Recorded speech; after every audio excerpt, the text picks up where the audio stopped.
like to call this meeting to order, please. Everyone, please rise for pledge of allegiance. I pledge allegiance to the flag of the United States of America and to the republic for which it stands, one nation, under God, indivisible, with liberty and justice for all. Roll call, please. Here. Pat? Here. Pilshuski? Here. Wise? Here. Captain? Spears? Here. Tealing? Here. I'd like to welcome everyone here this evening. We do have a busy night tonight where we'll be swearing in a new alderman and saying goodbye to our long-serving alderman, Marty Munns, who's been on the council for 12 years, I believe, Marty? Yep. 13 years.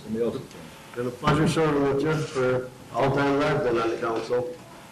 So we definitely appreciate your service. If you'd like to step forward, we have a few parting gifts for you. Go watch. On our budget. So we do have a nice talk there, who that's the Yorkville, Alderman Munns, and service, January 25th, 2001, May 16th, 2015.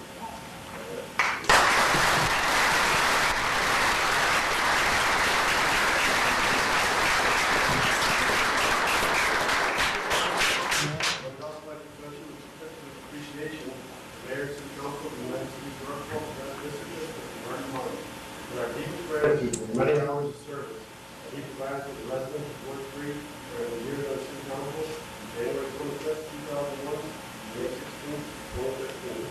16th day of May, 2015.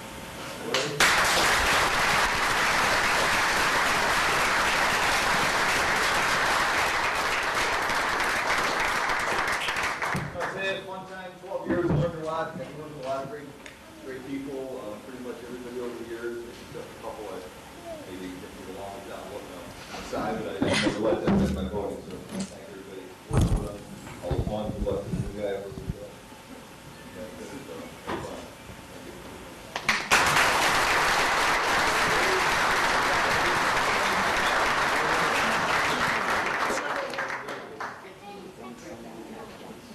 Without.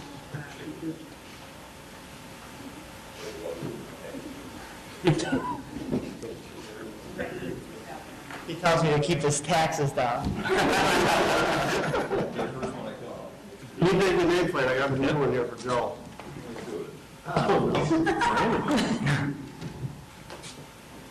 Thank you, sir. Thank you. So we will adjourn our regular session and move right into the swearing in of the newly elected aldermen and returning aldermen. And we'll just go by ward.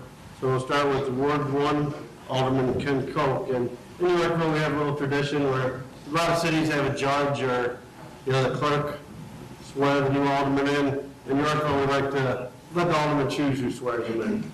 So, Ken, your choice. You can have the clerk or anybody you wish swear you in.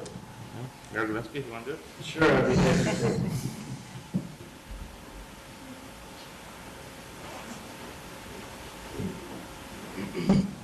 Please raise your right hand. Can you read that small print? I state your name. I, Ken Koch, Having been elected to the office of Alderman Ward 1 having been elected to the office of Alderman of Ward 1 in the United City of Yorkville, in the United City of Yorkville, in the county of Kendall, aforesaid, in the county of Kendall, aforesaid, do solemnly swear do solemnly swear that I will support the Constitution of the United States that I will support the Constitution of the United States and the Constitution of the State of Illinois, and the Constitution of the State of Illinois, and that I will faithfully discharge the duties of the office of Alderman Ward 1 and that I will faithfully discharge the duties of the office of Alderman of of the United City of Yorkville according to the best of my ability. the United City of Yorkville according to the best of my ability.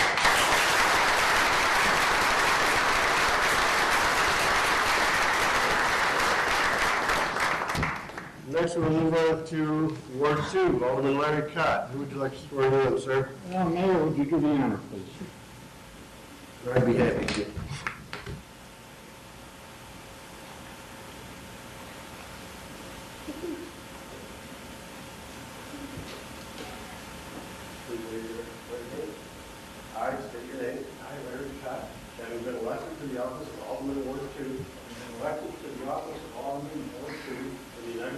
Yorkville, the United City of Yorkville, for the County of Kendall, aforesaid, County of Kendall, aforesaid, do solemnly swear that I will support the Constitution of the United States, that I will support the Constitution of the United States and the Constitution of the State of Illinois, and the Constitution of the State of Illinois, and that I will faithfully discharge the duties of the office of Alderman Ward 2, and will faithfully discharge the duties of the office of Alderman Ward 2 of the United City of Yorkville according to the best of my ability. United City of Yorkville according to the best of my ability. Congratulations, sir.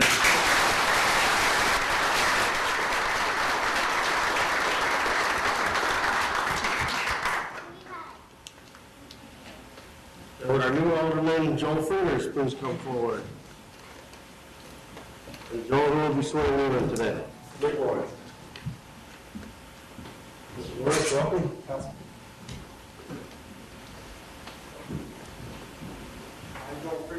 I, Joel Frieders, having been elected to the office of Alderman Ward 3 in the United City of Yorkville, Having been elected to the office of Alderman Ward 3 in the United City of Yorkville, County of Kendall, aforesaid, in the county of Kendall, aforesaid, do solemnly swear do solemnly swear that I will support the Constitution of the United States that I will support the Constitution of the United and States the Constitution of the State of Illinois, and the Constitution of the State of Illinois, and that I will faithfully discharge the duties of and I will faithfully discharge the duties of office of Alderman Ward 3 in the United City of Yorkville, the office of Alderman Ward 3 in the United City of Yorkville, according to the best of my ability.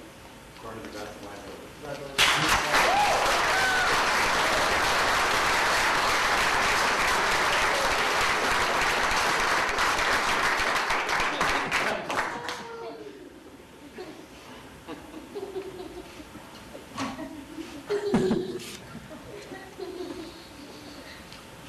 And Alderman Ward 4, Diane Keeling, who will be swearing you in today. My daughter Carly.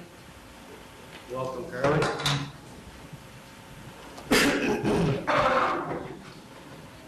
Raise your right hand. I, state your name, I, Diana Taylor, having been elected to the office of Alderman Ward 4 having been elected to the office of Alderman Ward 4 in the United City of Yorkville, in the United States of Yorkville, in the county of Kendall, aforesaid, in the county of Kendall, aforesaid, do solemnly swear do solemnly swear that I will support the Constitution of the United States that I will support the Constitution of the United States and the Constitution of the State of Illinois, and the Constitution of the State of Illinois, and that I will faithfully discharge the duties of the office of Alderman Ward 4 and that I will faithfully discharge the duties of the office of Alderman Ward 4 of the United City of Yorkville, of the United States of Yorkville, according to the best of my ability. according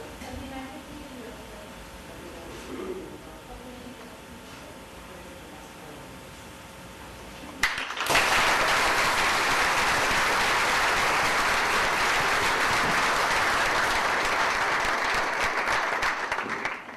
Okay, this time we're going to take a little, about 15-minute recess, and get some refreshments and back, and we'll talk to our new alderman, get some pictures, and socialize for about, we'll call the meeting back to order about 7:25 or so. Okay?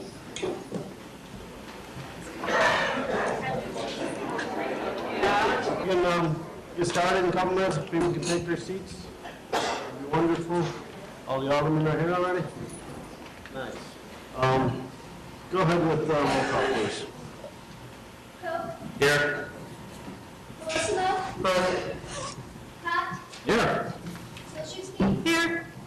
Readers, Here. Munkhauser. Spears. Teeling. Here. Do we have any amendments to tonight's agenda? Yes. Yes. I'd like to take off PS 2013-13 on-street parking regulations in Bristol Bay for discussion. Okay. Under public safety report. Any other amendments? Yes, Mr. Mayor, I'd like to take out consent agenda number 3, admin 2013-22, inspection services, intergovernmental agreement for discussion. Any other amendments? All in favor of the amendments? Aye. Say aye. Aye. Opposed? Okay, we do have several presentations this evening. So first we'll start with the swearing in of the new sergeant and new deputy chief. So this time it's my honor to bring Sarah Kringle up as our new sergeant and Yorkville's first female supervisor.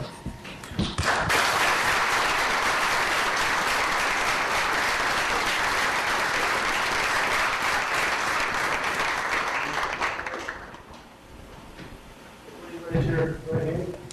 I state your name.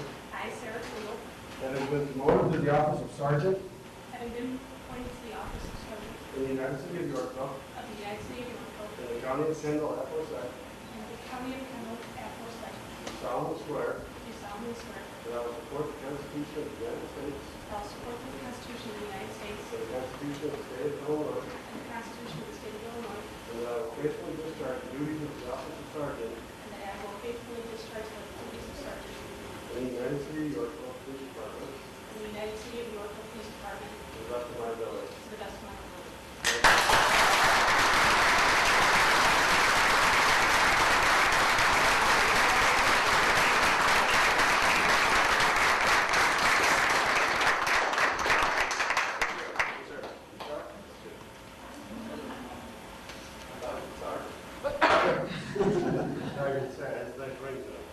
Next, I'd like to bring up Terry Kuno, our new president.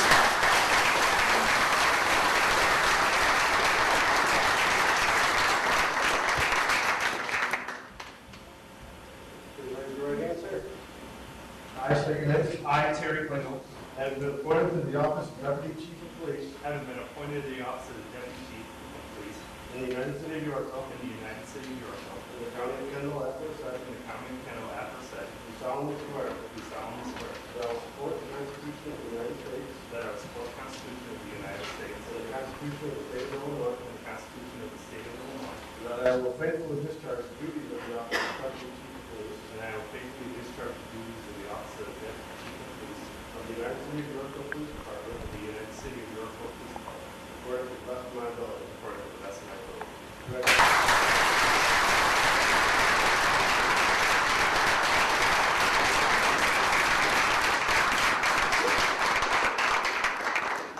Well, Terry and Sarah are longtime police officers here in the city. I think Terry was about 18 years. Yes, sir. And Sarah about 10 or 11 years. So glad to see you guys moving up through the ranks. Thank you, sir. Congratulations.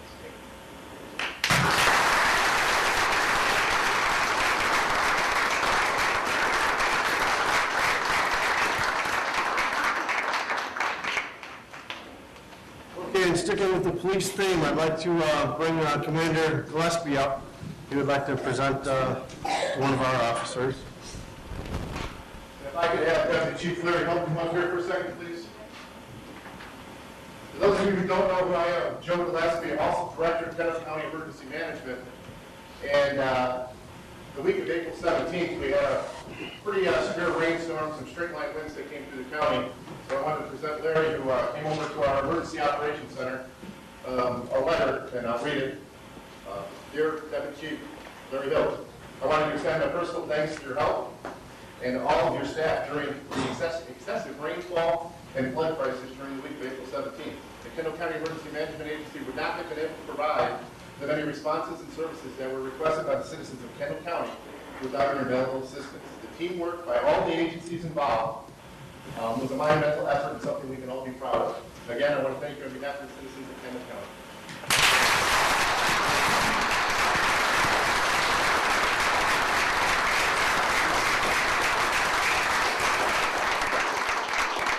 If I just say one thing, for anyone who was affected by the floods, FEMA has declared Kendall County a disaster for residential and businesses. So if you had water damage, there's 800 numbers that you can call. I will make sure that that gets posted on the Yorkville website. It's on the county website.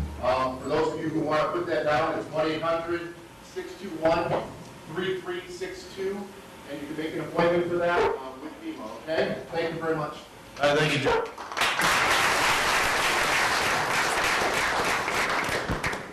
And Larry, thank you for all you do.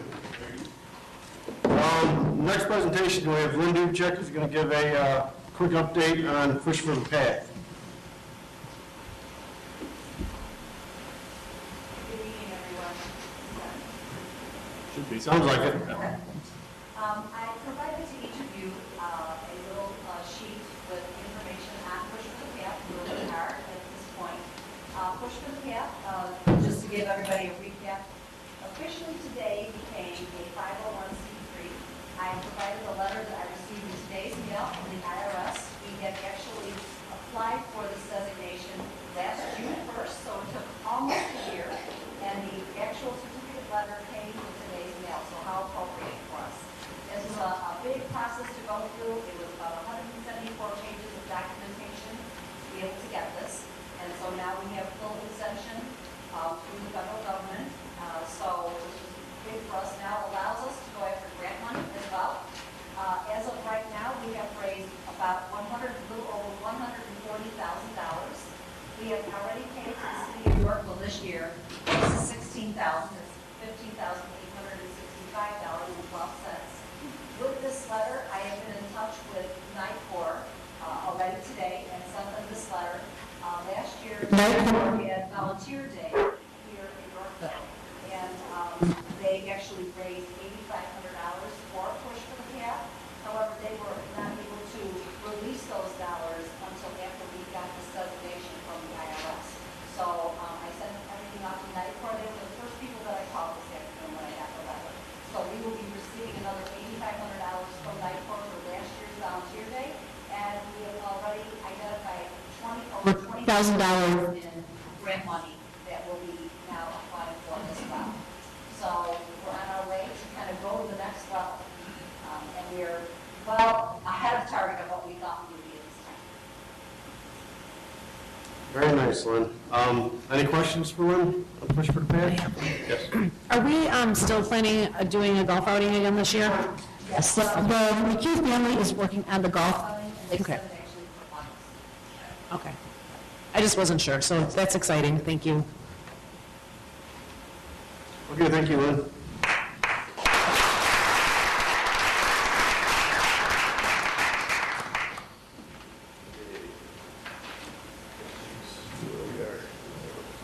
Okay, next we have a public hearing. So we'll go into public hearing for PC 2013-03, Veterans Way LLC and Inari LLC. Petitioners have filed an amended application with the United City of Yorkville, Kendall County, Illinois, requesting a major amendment to the Second Amendment of the Heartland Subdivision Annexation and Planned Unit Development dated January 11, 2005, related to the Heartland Business Center to permit raising 6 feet of additional signage and height sign panels for businesses located within Heartland Center and on the Dairy Queen real property where it is currently located. No change in sign width will be made, and the existing brick pillars will be raised. The real property consists of Lot 2 of Heartland Center, generally south of US Route 34, east of McHugh Road, and north of Heartland Drive at 728 East Veterans Parkway, Yorkville, Illinois. So do we have anyone from the public who wishes to comment on this amendment to their PUD? Dan, did you have something you'd like to present? Just real briefly. Excuse me, for the record, my name is Daniel J. Kramer. I'm an attorney licensed to practice law in the state of Illinois. Actually, we have 3 clients involved in this. Primarily James Ratos, who's the owner and manager of Veterans Parkway LLC. And they purchased the long east-west building that's actually on Lot 7 of Heartland Development that sits behind Dairy Queen. The Marker family originally developed, as Christy knows as the city zoning officer and community development officer, the entire property with the restaurant where Blackstone is, the Lighthouse Preschool, there's an office building where Kate Etcher and the Marker office still is, and then this large building. And they also still have 2 vacant lots behind the building that Veterans Parkway owns, and a real narrow lot in front that's east of the driveway for Dairy Queen that would be very difficult to develop because it is so small and narrow. You have those old Kodak photo maps that would be perfect for it.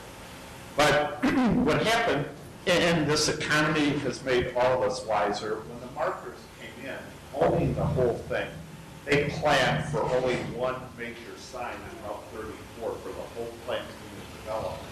And they thought they would be able to allocate and it would work out. It's actually on the Dairy Queen property.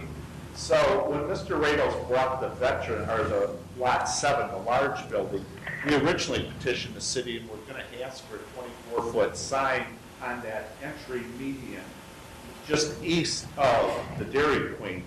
And the reason being, originally, again, when Markers developed it, I think they thought they were going to get larger and fewer tenants in the long office building. As it was, they ended up, I think, with 4 tenants. 2 of them left before the property was sold. So we inherited 2 tenants for Jim Rados in that building. But he's actually got 10 full spaces rented out now and only 1 vacant. So with the signage that would have been permitted on the Dairy Queen existing sign, there's just no room to show for those tenants. Again, 2 of the tenants that he has were existing there. 2 came from other locations in Yorkville. But the good news was he brought in 6 new businesses that came to town that are now in that building. So what we did, we started talking to the Dairy Queen people when we came in on our original application, the hearing a couple months ago. And they were very, very accommodating. They said, why don't you come over to our property? Let's expand our sign, and you don't need the second sign. So we cleared that hurdle with Dairy Queen, the franchisor. They allowed them to do it. So now what this sign would do is it would accommodate Mr. Ratos' building for the 11 slots he has. There would be space reserved for the 3 additional lots that the Markers still own. And Dairy Queen would remain much as it is with their label or their logo. It may go up top or middle. Dairy Queen hasn't told the owners which way they'd like that. So the only change would be it would go 6 feet higher. The brick pillars would go up, same width. Everything else the same, and some panels down below.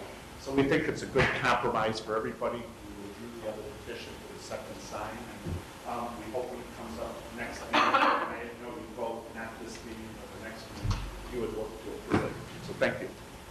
Thank you, Dan. I know they did a nice job filling that subdivision out. Yes. Nice to have all those businesses in there. Thank you, Mayor. I'll tell him. He's in Boston with his expected daughter tonight, so I'll relay that. So is there any public comment on this? Or comments from the council? If not, we will close public hearing and see you in 2 weeks. Thank you, Dan. Okay, next we have citizen comments on agenda items, but I know there's some people here who would like to speak about this pawn shop ordinance. I'm thinking we wait until we get to that part of the agenda and then I'll let everyone speak. I think it'd be more relevant to hear anyone speaking on that subject right before we discuss it. So if that's okay, we'll hear citizen comment on any other agenda items except the pawn shop right now. Anyone? Okay, if not, I will entertain a motion to approve the consent agenda as amended. Second. Roll call, please. Worsnell, Aye. Krasinski, Aye. Spears, Aye. Readers, Funkhauser,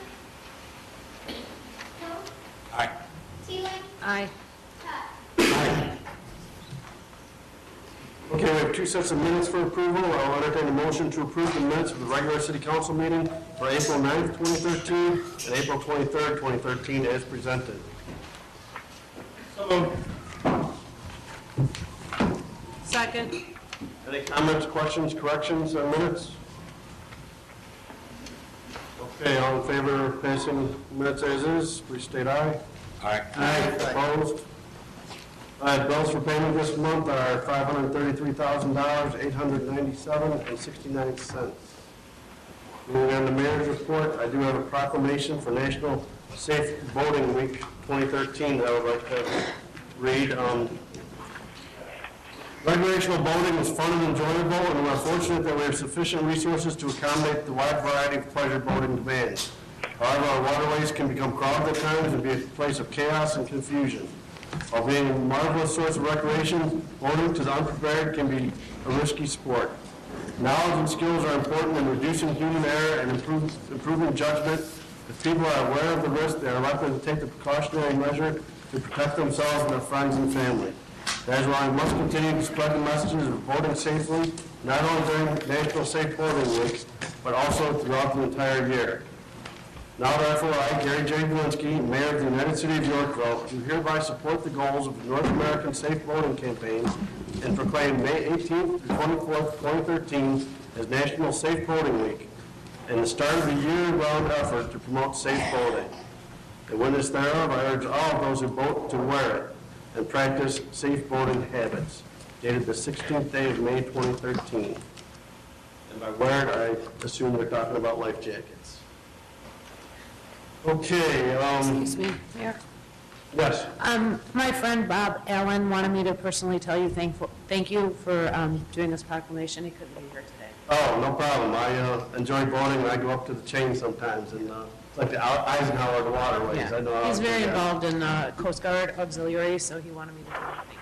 No problem. I mean, drinking and boating, I mean, a lot of people get hurt that way.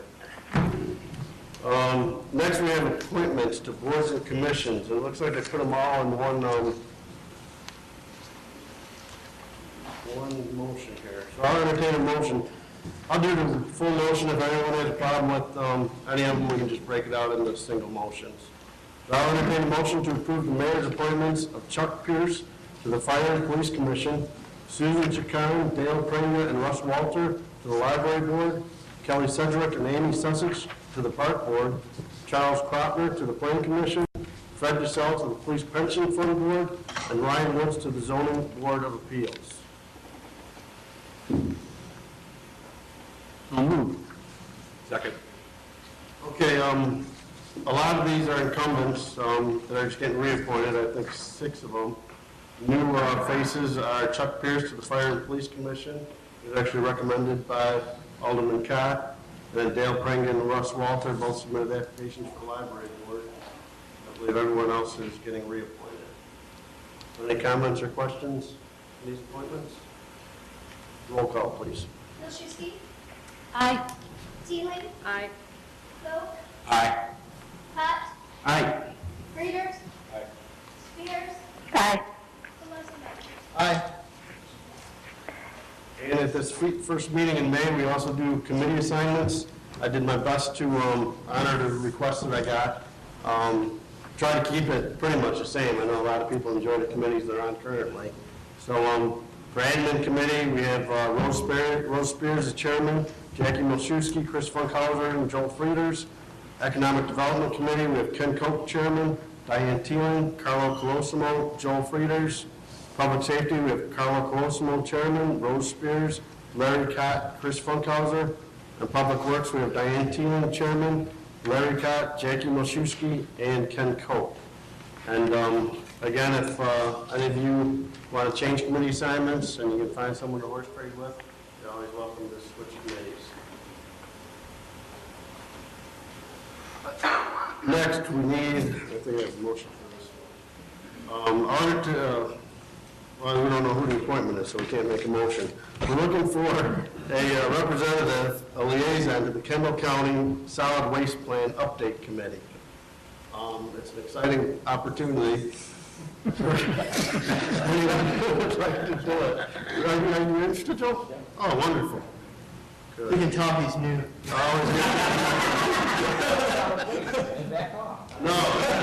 No, obviously, as you know, solid waste plans have been controversial in the city and the county for some time, and it's good to have a voice there, so I'm happy that you're taking that initiative. So, I'll entertain a motion to approve the mayor's appointment of Joel Frieders as liaison to Kendall County Solid Waste Plan Update Committee. Move. Second. Comments or questions on that appointment? Roll call, please, before he changes his mind. Aye. Vogt. Aye. Hot. Aye. Readers. Aye. Spears. Aye. Solosek. Aye. Wilczewski. Aye. Next is a patrol officers collective bargaining agreement. Everyone has seen it already. If there is any questions, we can go into executive session, or then put it after executive session if there's any questions. Otherwise, if everyone's prepared to vote on it, we'll make a motion. There were no amendments made since the last one we got in the confidential envelope. Okay, if everyone's good, I will entertain a motion to approve a collective bargaining agreement amendment between the Illinois FOP Labor Council representing Yorkville patrol officers and the United City of Yorkville, and authorize the mayor and city clerk to execute. Moved. Second. Any other comments or questions? Roll call, please. Aye. Pat, Aye. Readers, Aye. Spears, Pelissino, Aye. Wojciechowski, Aye. Teeling. Aye. Next, I'll entertain a motion to approve a resolution approving a real estate purchase and sale agreement, highway conveyance, northwest corner of Route 34 and Beecher Road, and authorize the mayor and city clerk to execute. So moved. Second. Okay. Bart, you want to give a brief background on this one? Sure. This is for acquisition of about an acre of property. It's generally a strip along Route 34 at the northwest corner of Route 34 and Beecher Road. It's part of the Kendall Marketplace Development Agreement. When we took over the project and the funds related to the bond funds for the project, we took on some development responsibilities, and this was kind of an outstanding item left over from the highway permit, and the intersection project and improvements that the developer did for Beecher Road and Route 34. So this is the last thing they needed the developer to do before they could close out the highway permit, and so since we stepped in for certain obligations, this is one of them. So this is being paid for with developer funds from the bond fund in the project. Any comments or questions on this one? Roll call, please. Pat, Aye. Readers, Aye. Spears, Aye. Pelissino, Aye. Wojciechowski, Aye. Teeling, Aye. Pope. Aye. Next, I'll entertain a motion to approve an ordinance designating the downtown Yorkville Business Development District and imposing a retailer's service and occupation tax therein, and authorize the mayor and city clerk to execute. So moved. Second. Comments or questions on this one? Well, once again, I just wanted to clarify that this was at the request of the business owner. The only individual who's going to be subject to the additional 1% tax is the business owner himself and no other businesses. I usually do not vote for increases in any taxes, but this is at his request and it only affects his business, so I will be supporting it because it's limited to that one owner. And this is just a date change? Yes. This did change, right? We already approved this a little bit earlier. Okay, roll call, please. Readers, Spears, Aye. Pelissino, Aye. Montezor, Wojciechowski, Aye. Teeling, Aye. Pope, Aye. Pat. Aye. Okay, next I'll entertain a motion to approve an ordinance amending the water service turn-on fee after termination for non-payment and authorize the mayor and city clerk to execute. So moved. Second. Comments or questions on this one? Roll call, please. Spears, Aye. Pelissino, Aye. Wojciechowski, Aye. Teeling, Aye. Pope, Aye. Pat, Aye. Readers. Aye. Okay, and lastly, under mayor's report, I'll entertain a motion to approve a resolution approving the release of public utility on drainage blanket easements, Lot 8, Stagecoach Crossing, and authorize the mayor and city clerk to execute.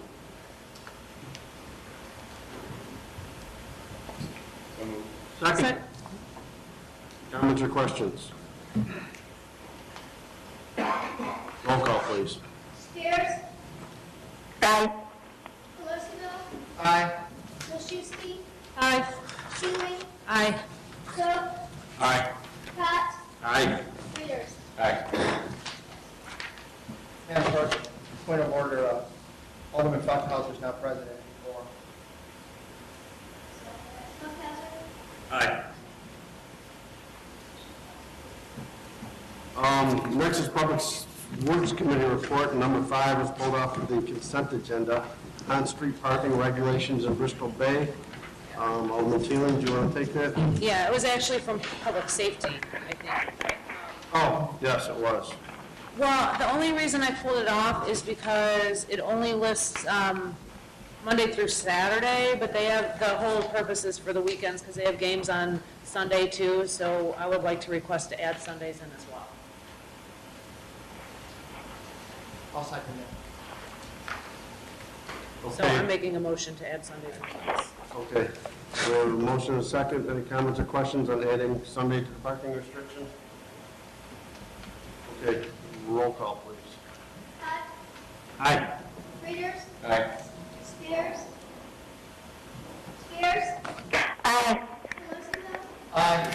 Schaffhauser? Aye. Wilczewski? Aye. Teeling? Aye. Vote. Aye. Okay, and next on Public Safety Committee report is an ordinance adopting license regulations for pawnbrokers and resale dealers. First reading. So, yeah, we're good to start for first reading because it is somewhat of a controversial ordinance. So we will discuss it today, debate it. We'll hear from members of the audience, and then we'll debate it and then bring it back in 2 weeks to vote on it.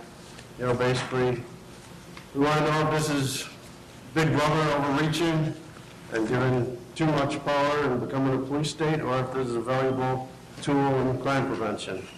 So right now, we will listen to anyone who has any public comment on this ordinance. Please step up, state your name, and sign in, please.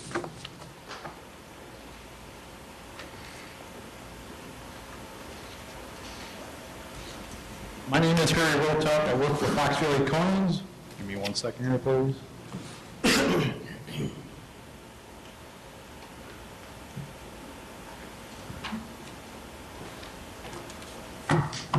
First, I'd like to thank you for listening to me today. I wrote most of you an email. Hopefully you guys got it. Those of you who didn't, I will, if I get one to you if you like. Like I said, I work for Fox Valley Coins.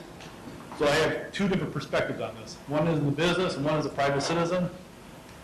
As a private citizen, I have been robbed twice in my house, so I know what it's like to lose stuff. On the business end, I want to give you a couple of high points here what I got. Of all the customers I talk to, we do talk to the customers a lot about this, not one of them is in favor of this. Some of them even said they'll stop coming into us, they'll go elsewhere, which is not good for our business. When we buy coins or stuff, we don't buy just one or two. Sometimes we buy up to thousands at a time in the collection. And for us to identify everything, write it all out piece by piece by piece, is a lot of work. I would rather see the police come in with pictures, with a description, saying, hey, this is what's stolen. Do you have this, or can you be on the lookout for it? That we'd have no problems doing. You know, I think I've yet to, since I've been out here about a year and a half or so, you've yet to have anybody come out beforehand. One time they came out afterwards saying someone was stolen.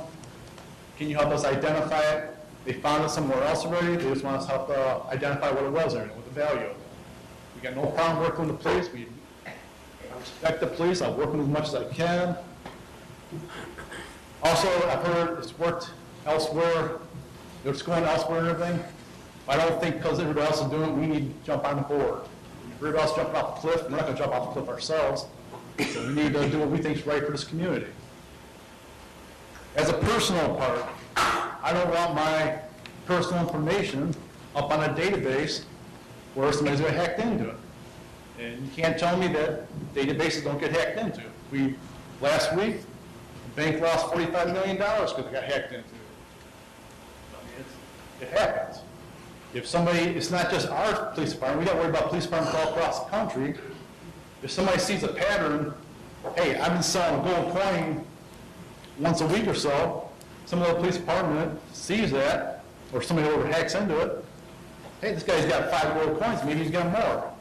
This is a national thing. There's criminals out there all over the place. They're professional criminals. They will do that, I think. Maybe it's not probable, but it is possible. We need to, stop that when we can.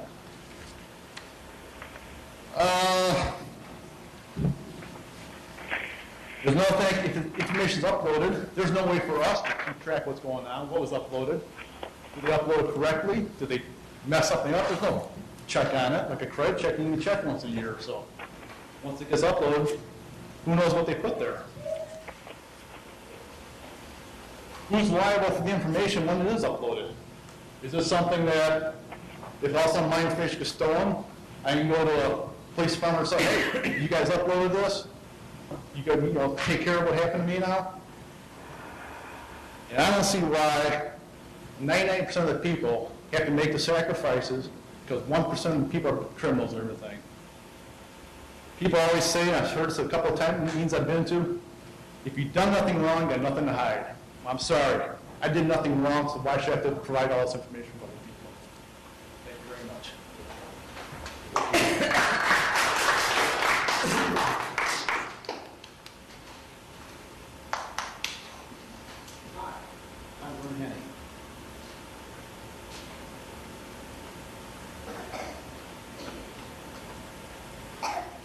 I had a whole pile of stuff you were talking about. The easiest thing to talk about is to say that you're not going to stop any criminals by doing that in one shop. Anybody who's been in construction knows that you buy a hot grill anytime you want for a guy to come shoot and sell it to you. You can sell it to anybody you want because he's standing there. You can, and my wife made me aware of this tonight, you can go on Facebook, Sandwich Area Seller Trade Radio. You can go on Facebook, Montgomery and Oswego, ABC Seller Trade, ABC selling. You can go on Route 34 Country Store, Facebook, Naperville to Mendota, selling, buying. And resale shops are numerous throughout the place, and really if you want to buy and sell some coins, we go outside the door here and buy them right now. So by interjecting the police into the whole thing, what you've done is forced a criminal who's smarter than most of us. He's just going to go outside the door and sell it to somebody. He's still going to sell it to somebody. It might be a construction site, it might be a parking lot. He's going to sell it to somebody. And what bothers me the most about it is all this information up there. If you remember back when they wanted to make everybody's gun rights local, so that you could look it up and find out who had a owner's card, the state police said, oh, we're not going to do that, because look at all the harm we would put in people's places. Well, if everybody tonight thinks that this doesn't happen, I choose you to look at what the IRS did just recently. They picked you out and decided to make you an example and change your whole life. Now, where did they get the information? Off the database. So really, that's all I got to say, except that none of this information, it's all going to be to whoever wants it. And they also tap the phones of the community. So what you're doing is put all of us, no matter what we buy or sell, in harm's way of somebody. Because they can get into it anytime they want. Computers are very easy. It's not hard at all. Thanks a lot for listening. Thank you, Bert.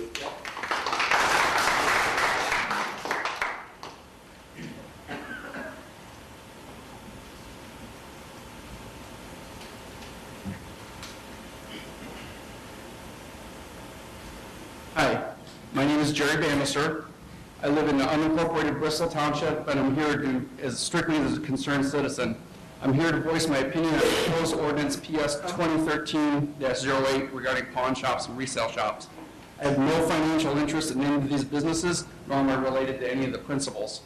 First, I want to thank Chief Hart for a pleasant talk earlier today on WSPY Radio, and I want to reemphasize a point from that chat that I'm not implying or stating in any way that he or anyone in his force would ever act inappropriately, and the same goes for the city council and the city staff.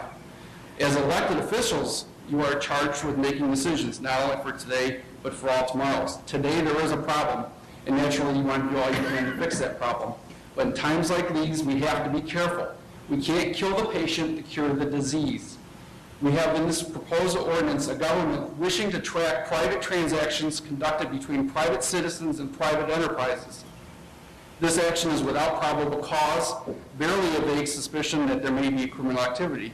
We have in this proposed ordinance a government allowing, if not encouraging, a police department to search, examine, and investigate private businesses along with all transactional records of private citizens without an imminent threat to public safety, without probable cause, without a justly obtained warrant, or without subpoena. Will this council next wish to track purchases of hoses and fertilizer from Ace Hardware because they may be tools to grow marijuana?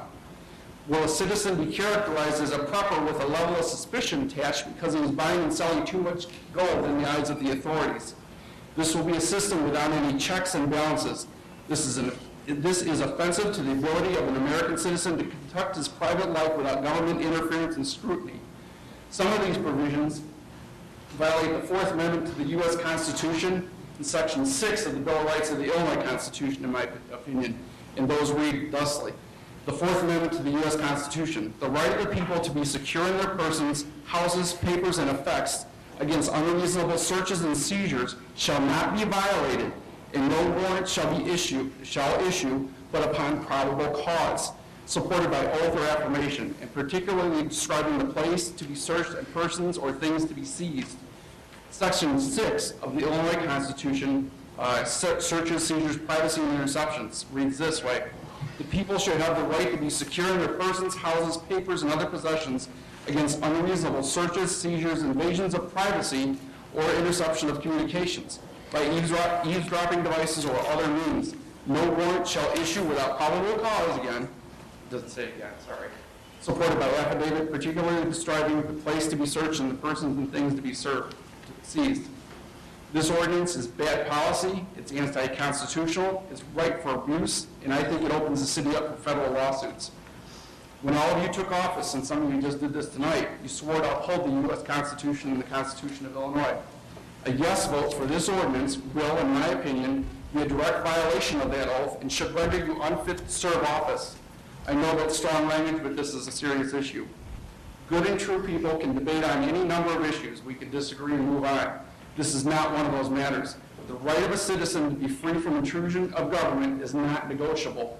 We cannot forego our constitutional rights because someone ripped off an iPad. I will finish up with one more thought tonight. Tyranny does not come in one raging tidal wave. No, it comes one drop at a time. Please vote no on this ordinance, and thank you for your time.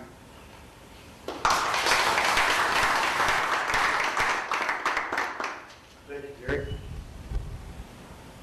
Any other comments? Yes, sir.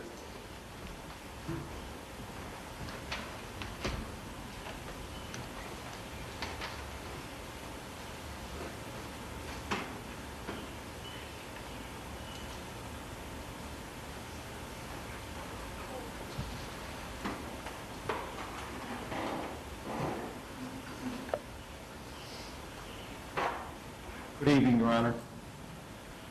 Sir, first, before I begin, I've looked at a few items, so some of these items that I'm about to address could have been corrected. The only thing I've looked at is the one online, the ordinance that's online. I've listened to an audio, and that's all I know, okay? Your Honor, I would begin with the copies of the identification, and that, Your Honor, I would the first question I have is whether any of the shop owners are even qualified to spot a false ID. Second, there are protections that need to be put in place, and this ordinance, as I read it, fails to define how long the copy of the identification must be retained, how it must be stored, and how it must be disposed of, and failing to limit to whom our identifications are to be distributed to. Second, Your Honor, with respect to the video camera surveillance, this is an electronic surveillance.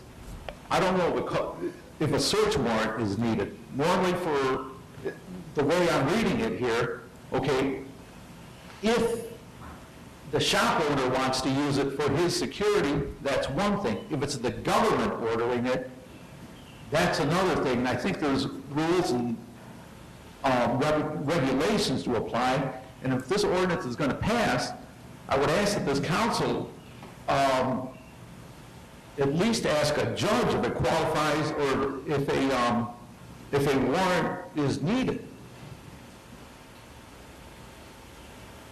Second, Your Honor, we're talking about I went through the ordinance, and the way I read it, the shops would receive property, they would scan and photograph a government ID, they would store the identifications, perform an inspection, there's an itemization process, a detailing process, photograph articles, enter them into a database, hold the items to be transacted for a period of time, release the items to be transacted. That's a lot of work. And I've looked at it from what a U.S. Customs agent does.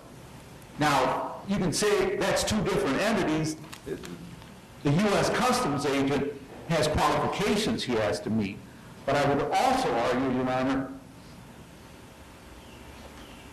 when the work is made compulsory, such as a military draft or jury, the people are still compensated for performing those duties. Even a person, from what I've seen, a court can even allow a person to work off a fine if he has to. So I would say that the shop owners, if they have to perform such a duty, are entitled to be compensated for that work, because it's also for law enforcement. And if you look at it, the reality is there's a mayor, you're getting paid, and that's okay. I support that. The police are getting paid. You got leads online getting paid. But these people, they get nothing. And who's doing most of the work? Okay? On that issue, the Fifth Amendment reads, "Nor be deprived of life, liberty, or property without due process of law, nor shall private property be taken for the public use without just compensation." The 13th Amendment reads, "Nor involuntary servitude except as a punishment for a crime, wherever the party shall have been duly convicted, shall exist within the United States or any place to their jurisdiction." The 14th Amendment reads, "Nor shall any state deprive any person of life, liberty, or property without due process, nor deny to any person within the jurisdiction the equal protection of the laws."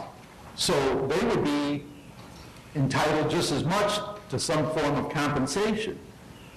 And I don't think you can say, well, put a service fee on that.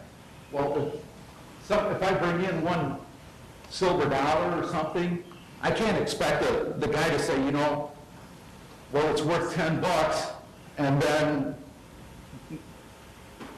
it's going to be a $35 service fee. That makes no sense, Your Honor. That makes no sense whatsoever.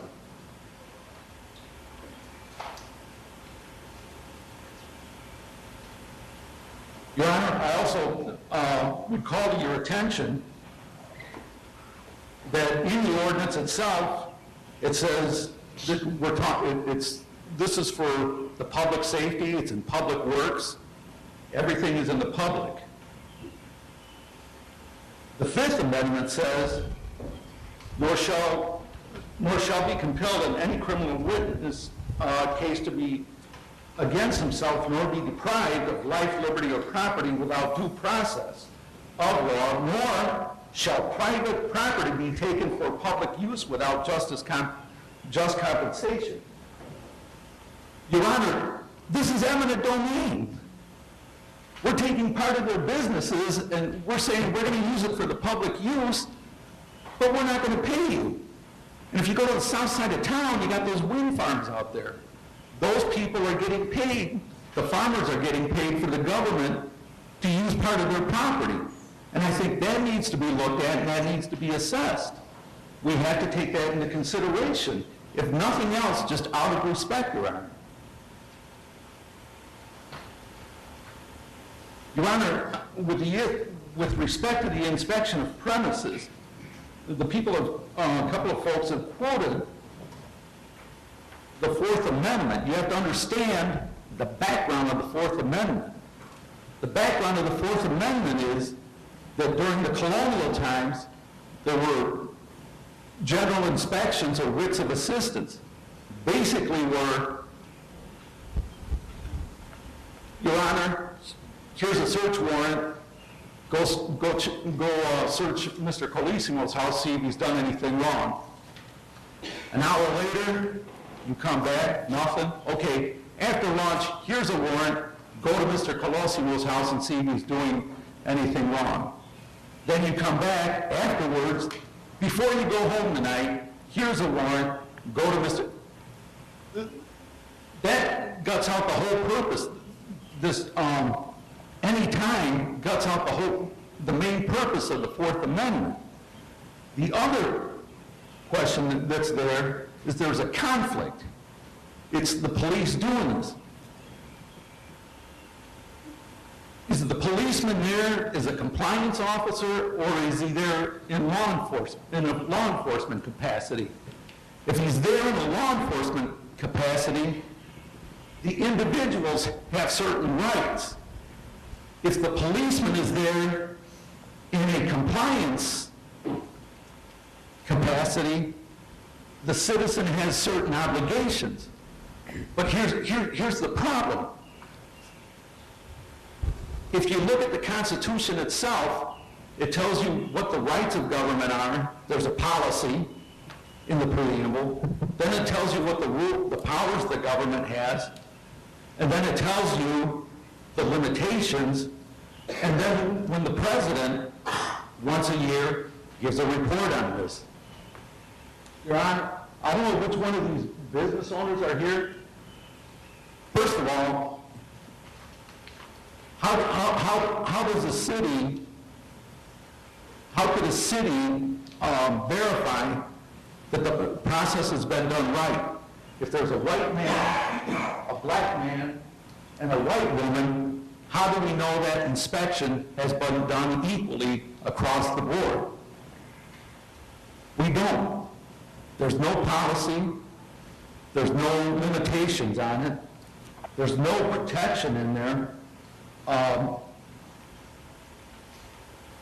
There's nothing there that shows an equal, that the law is being applied equally. The United States federal government has published the publication Government Auditing Standards. The concept of accountability for use of public resources and government authority is key to our nation's governing process.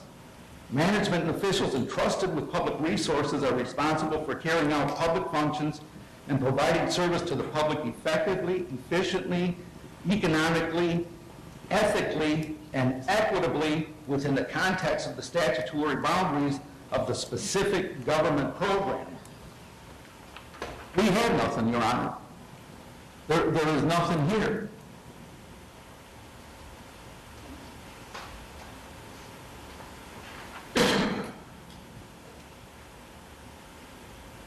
Your Honor, I understand what we're trying to accomplish here, but if you listen to that audio, some of the comments are just creepy. Okay? When you say, I don't have a problem with Big Brother checking on you, privacy is an individual right, not a collective right. Okay? If I want to give up my privacy, that is my decision. I cannot tell somebody, go ahead and miss Mayor Galinsky's house if you want. You have my permission. It's not right. That's your decision. I would remind you, Your Honor, of the Federalist Papers in which James Madison wrote, he was the father of the Constitution, if men were angels, no government would be necessary. If angels were to govern men, neither external nor internal controls on government would be necessary. In framing a government which is to be administered by men over men, the great difficulty lies in this. You must first enable the government to control the governed. In the next place, oblige it to control itself. There's nothing here in this ordinance, Your Honor, that places limitations on government. Again, I know what Mr. Bannister, I agree with him. I have the utmost respect for the chief. He's a military veteran, exemplary service. What if he gets a promotion someplace else? What's the next guy going to do? And then if the checks aren't here, what's the first rule of a lawyer? Well, you know, Chief Hart never did this. Well, Chief Hart's not here. Yeah, but that's not what we had agreed to. The first rule of a lawyer, is it in writing? Nope, sorry, never happened. That next police chief has the power to interpret and exercise his powers the way he wants. Is this law? I don't know. In the 16th American jurisprudence, it reads, the general misconception is that any statute passed by legislatures bearing the appearance of law constitutes the law of the land. The U.S. Constitution is the supreme law of the land, and any statute to be valid must be in agreement. It is impossible for both the Constitution and a law violating it to be valid. One must prevail. This is succinctly stated as follows. The general rule is that non-constitutional statute, though having the form of a name of law, is in reality no law but is wholly void and ineffective for any purpose, since unconstitutionally dates from the time of its enactment and not merely from the date of the decision so branding it. An unconstitutional law in legal contemplation is inoperative as it had never been passed. Such a statute leaves the question that it purports to settle just as it would had the statute been not enacted. The problem with this, Your Honor, the other problem I have with this is we could be sued. Where would we be sued? I don't know. Who's going to decide the case? We can say this is legal, that is legal, but the reality is we don't know what a judge is thinking, we don't know what a court is thinking, and we don't know what a jury is thinking. When it comes to the rights of the jury, John Jay, the first Chief Justice of the United States Supreme Court, said, the jury has the right to judge both the law as well as the fact in controversy. Samuel Chase, United States Supreme Court Justice and signer of the Declaration of Independence, says, the jury has the right to determine both the law and the facts. United States Supreme Court Justice Oliver Wendell Holmes said, the jury has the power to bring verdict in the teeth of both the law and the fact. In the U.S. versus Daugherty, the court said the pages of history shine on instances of the jury's exercise of its prerogative to disregard instructions of the judge. So, we don't know. Second, Your Honor, the other issue is the severability clause. I'm trying to look, and maybe this is pattern language or past practice, but I don't understand it. It's an ordinance, but there's a severability clause in it. So is it a contract or is it a proposed issue to be law? And if it's a contract, are there rights that should be listed in there to the shop owners? The other question is, if it's taking on the form of a contract, does this council have the right to enter individuals into a contract? In other words, can I run down to Yorkville Cadillac, or if Yorkville Cadillac were to show up in your driveway and say, Mayor Galinsky, here's your new Cadillac, your citizen Jesse Alanese just contracted to you. Is that legal and binding? It's too confusing. I don't understand it. So which way this council tends to go, maybe they're right and I would be wasting their time challenging it. Maybe I would be forfeiting rights or not bringing certain things to anybody's attention. The problem with this, Your Honor, is that I have seen just another problem is the popularity. 2,500 police departments, 25,000 businesses are doing this. So if they are, then you should work for free. But Your Honor, I would question, can you take those 25,000 people, those businesses, put them on one end of the scale of justice? Take the 4 million black people that were classified as Negroes, bound by chains and slavery, with a Supreme Court decision that Dred Scott was property and not a person, put them on the other end of the scales of justice, and say slavery was moral. The justifications by the numbers, Your Honor, doesn't work. Not in my opinion. Your Honor, I know this is a noble thing, but I would remind anyone of Benjamin Franklin's words. They who can give up essential liberty to obtain a little temporary safety deserve neither liberty nor safety. Your Honor, that's my comments on this ordinance and the Constitution of the United States. Thank you. Thank you very much, sir.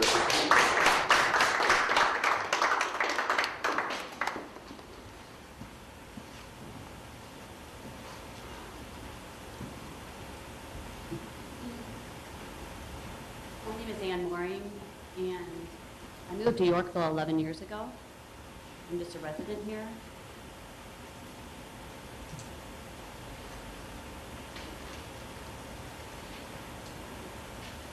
And I just wanted to take a couple minutes to thank the City Council and the town, the police department in particular, for the good job they're doing to keep Yorkville a safe place to live. When I read about this in the newspaper last week, which I brought with me here, the first title was about the City Council hearing about the new pawn shop rules. And I read in that article about some people that are concerned that the police chief or the police department are going to overstep their bound with this issue. And then in the next article, I read, Chief, watch speed on the side streets. And I said, you know, the two are completely conflicting. We have a police department here that is looking out for our safety, identifying where the crime is happening, telling us what we can do to lower our risk, and asking for the public support, community support, the support from the business owners to help us do that and keep Yorkville a safe place to live. So I want to thank the police department for doing that for us. That's what we hire them to do. Thank the city attorney for realizing and looking at what is legal and what we can do in this situation to make we continue to make Yorkville a safe place to live. And thank the pawn shops that do the areas that already do this for keeping those areas safe as well. Thanks a lot.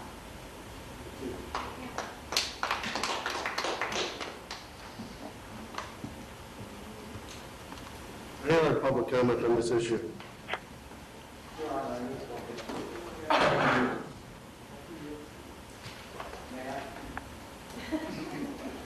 Tom. I'll try to keep it brief. My name is Tom Gilmore.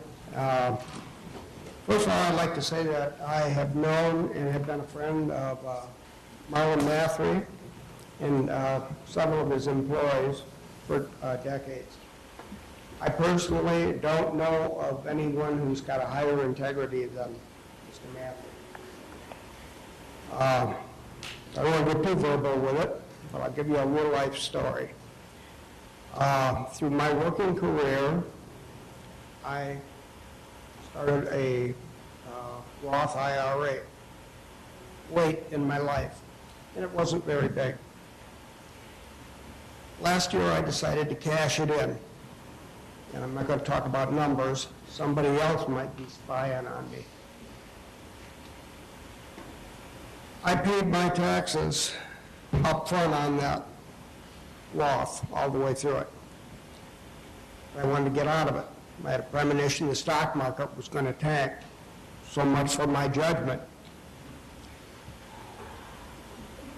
I would have converted it into what they call a gold IRA if I could have done it, but I didn't want a piece of paper. I wanted this stuff. That was my choice. I'm willing to, and I've already taken a pretty good beating on it with the decline of the commodities market. I've done nothing wrong, and I see no reason why Big Brother has got the right to surveil my private finances, and I've done nothing wrong. Oh, maybe they're just watching. We're supposed to have some rights in this country, and they've all been flushed out of this our country here, it seems, in the past decade anyway. This is just one more twig on the camel's back. I've got a question for everyone on the council. This is a 64 JFK silver $50. take a picture of it, put it on a database, tell me that I don't own it.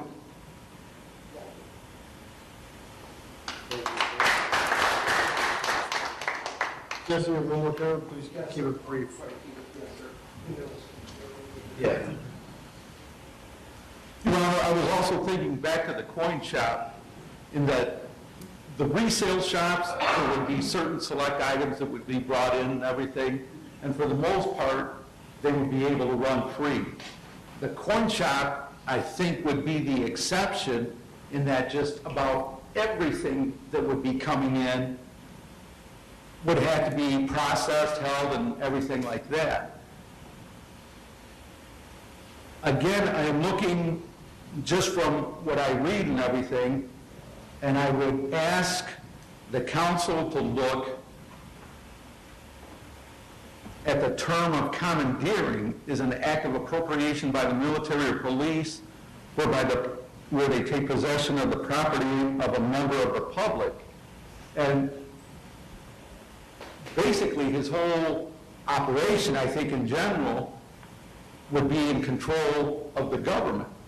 So I have a concern with that, Your Honor, and I would ask the city to explore and address that concern. Thank you, sir. Thank you.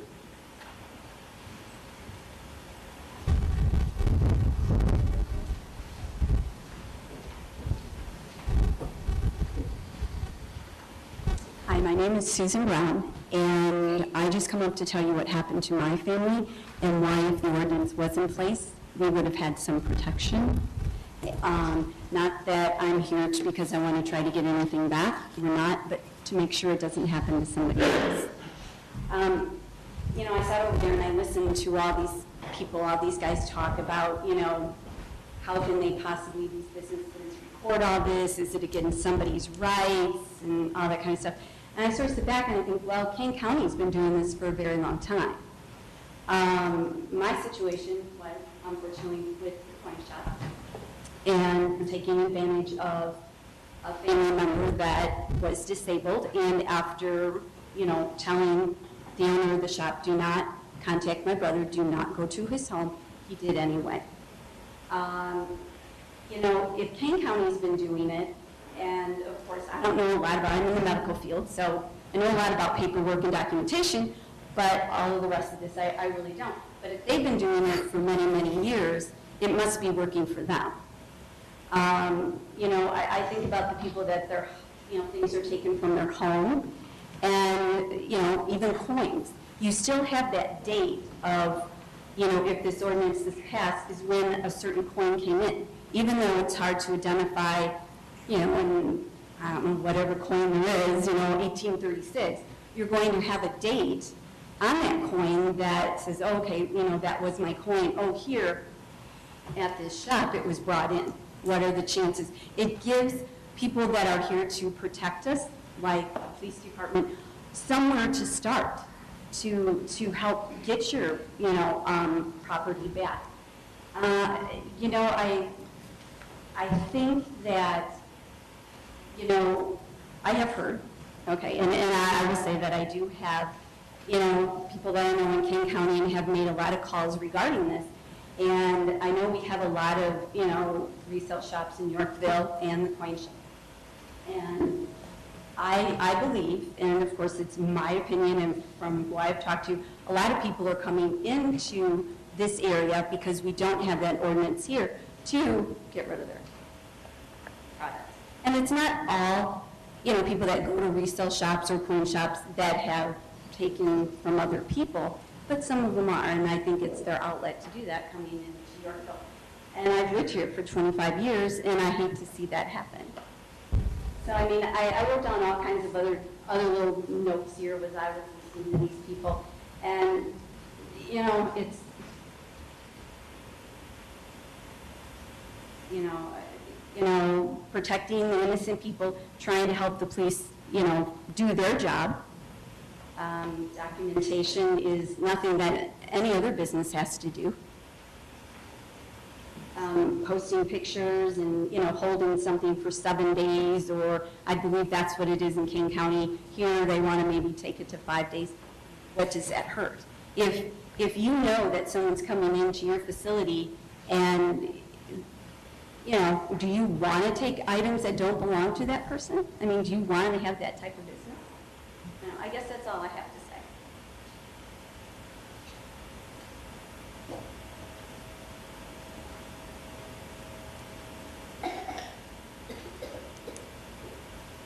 Thank you. Do we have any other public comment?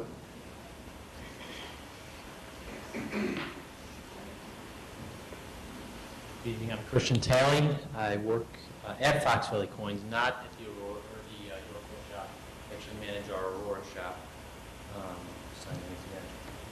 And I guess the main reason that I'm speaking is because out of everybody that works at our company, I am the person that maybe has the most knowledge in terms of what this means online, accompanied with the pawn and second-hand dealer ordinance. Looks like because of the fact that we've been working under it for the last year and a half, a little bit over in Aurora.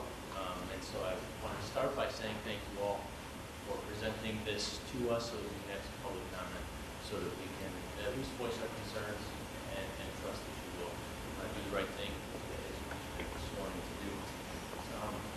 I guess I would look at this from a few different standpoints as well. First, my concerns as an employee of a concerned business. Again, I work for Foxvalley Coins. I have already seen in our Aurora store the effects that this has on our customership.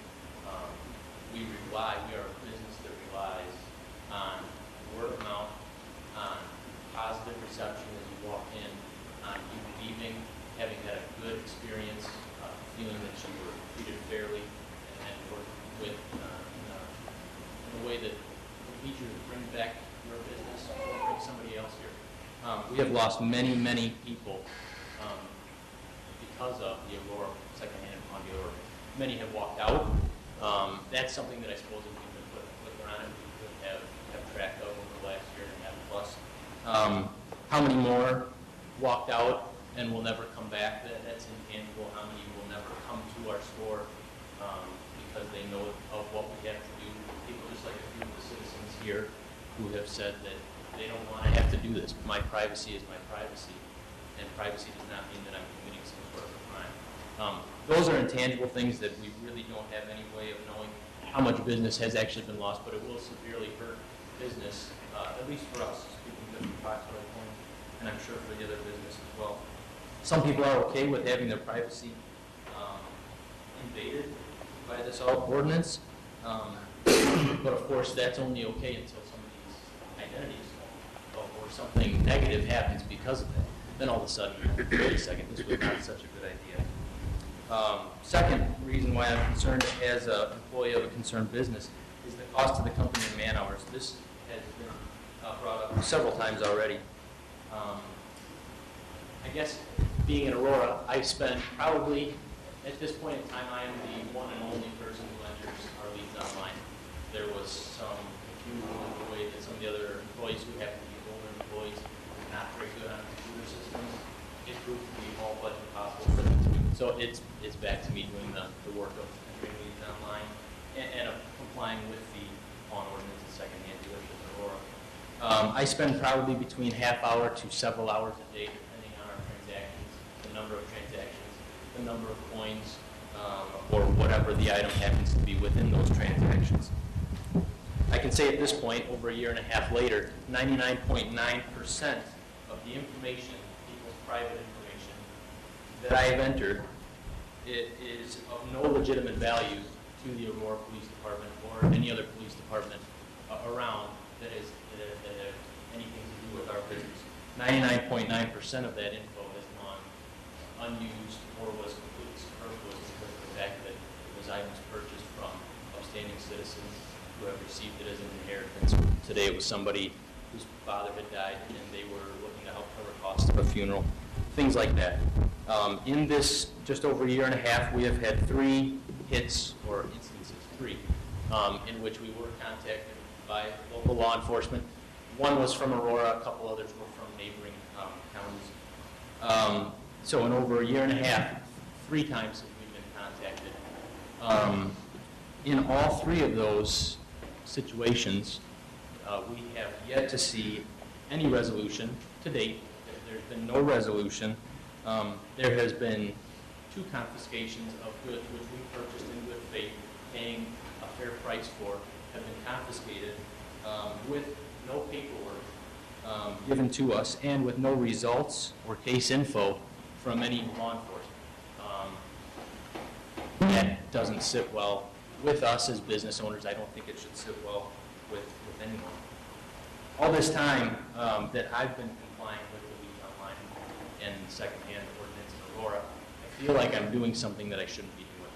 I feel like I personally am infringing on people's rights. I feel like I'm being forced by the city of Aurora to do something that I'm not comfortable with, that I wasn't trained to do, that I was not hired to do.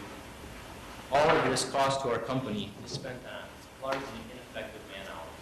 Again, over a year and a half of doing this, I would guess between 20 to 35 invoices a day.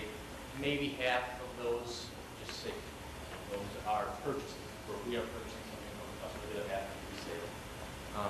Just throwing round numbers out. And 3 of those have come back as something that they want to look at. I'm very glad if those situations were in fact resolved, the property was returned to the rightful owner. It seems to me like a very hefty price to pay for the ineffective use of our time, for sure and certain. Number 3, I feel that this is, in fact, unconstitutional. I guess a rhetorical question, but I don't read the Constitution regularly. You folks probably do more. If you are here, it was actually wonderful to hear in the swearing in that we swear in to uphold, you swear in to uphold the Constitution of the United States. That's a wonderful thing. And I guess that's what we're here tonight about. If you read the 4th Amendment, and I am certainly not as well versed as others who have discussed this tonight, but I would just like to read the 4th Amendment. Amendment number 4, the right of the people to be secure in their persons, houses, papers, and effects against unreasonable searches and seizures shall not be violated, and no warrants shall issue but upon probable cause, supported by oath or affirmation, particularly describing the place to be searched and the persons or things to be seized. I understand it was read out again already, but I wanted to read it again. I think it should be fresh in our minds as we discuss this matter. Most, if not all, of this ordinance feels unconstitutional to me when looked at through the light of the 4th Amendment. But I'm not an attorney. I know you've got several here this evening. The fact that I think I know where at least one of these attorneys stand in this issue, because I think we sat in some committee meetings with him, would give me pause if I was another member of the council. Those concerns coming from somebody who makes it their livelihood to read, interpret, and uphold the laws of this great land that we live in. This ordinance makes everyone proven guilty until proven innocent. And I think that's a thing that we need to be very careful about. It's forcing everybody to provide the burden of proof that they did not steal something, rather than forcing those who have stolen to defend themselves. We work in a system where you are innocent until proven guilty, and that's exactly the opposite of what this ordinance is proposing. Number 3, I guess, we are not a government agency. Again, as I mentioned earlier, I was not hired, nor am I comfortable with taking people's personal info, filing it into a police database or paperwork for it to be used. It's frequently stated that this system saves many man-hours for the police, and I do not doubt this at all. But this is only true because we are spending the hours each day entering info that, again, will more than likely never be used 3 times in the last over a year and a half, rather than the police identifying a criminal and then coming to us, in which we are always more than happy to help out in any way that we can. And again, when the police identify a criminal, then they come to us, and again, reading from the 4th Amendment, the police come to us and should be particularly describing the place to be searched and the persons or things to be seized. Particularly describing, that is not at all a blanket statement, that anything that we've taken in the day should have to be logged into this database, should be shipped off to a third-party non-government agency where it's stored for who knows how many months, years, whatever. Then secondly, I do have concerns as a private citizen. I'm not a city of Yorkville resident. I actually live just outside of Newark. First and foremost, I guess it's privacy concerns. There's an often stated false assumption that a desire for privacy must mean guilt. It must signify guilt. Why, if you have nothing to hide, then you have nothing to fear. But this is a developing concern in the country that I think we'll see and hear more and more of in this country where people's rights are being encroached on daily, if not trampled underfoot. We don't have time to go through them tonight, but I'd strongly encourage any council members, as you're thinking about this, as you're trying to research, trying to do some study into whether this is something that the city should do.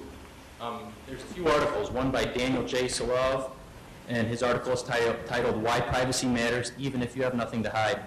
Another from a Georgetown law professor named Julie Cohen, and her Harvard Law Review is simply called What Privacy is For. This is a very lengthy article, but it is an in-depth look at the importance of personal privacy.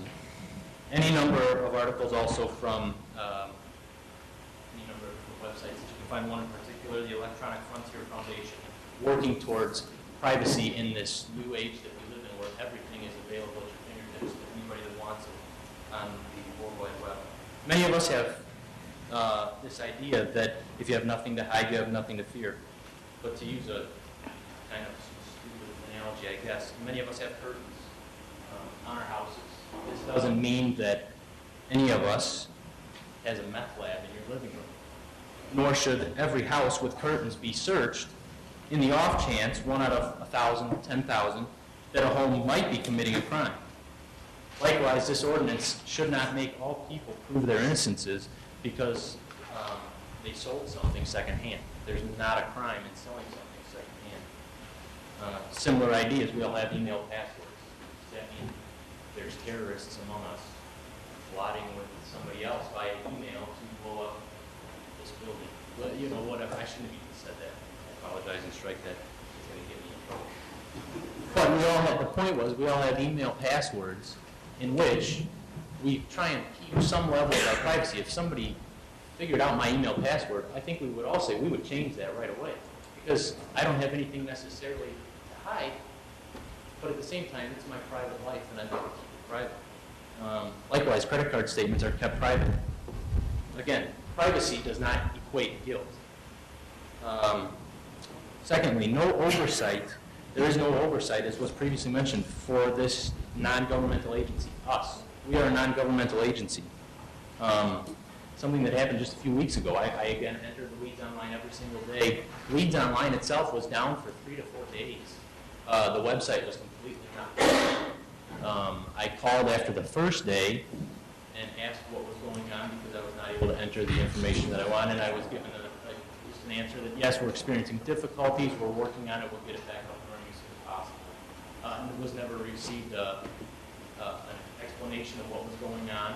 I would actually probably plan to call and find out exactly what happened. Because the first and foremost thing in my brain is, it happens all the time in this day and age, as again was previously mentioned. People are hacked. Was the Leads Online database hacked? Were they dealing with collateral damage as I was trying to enter new people's information up onto their website?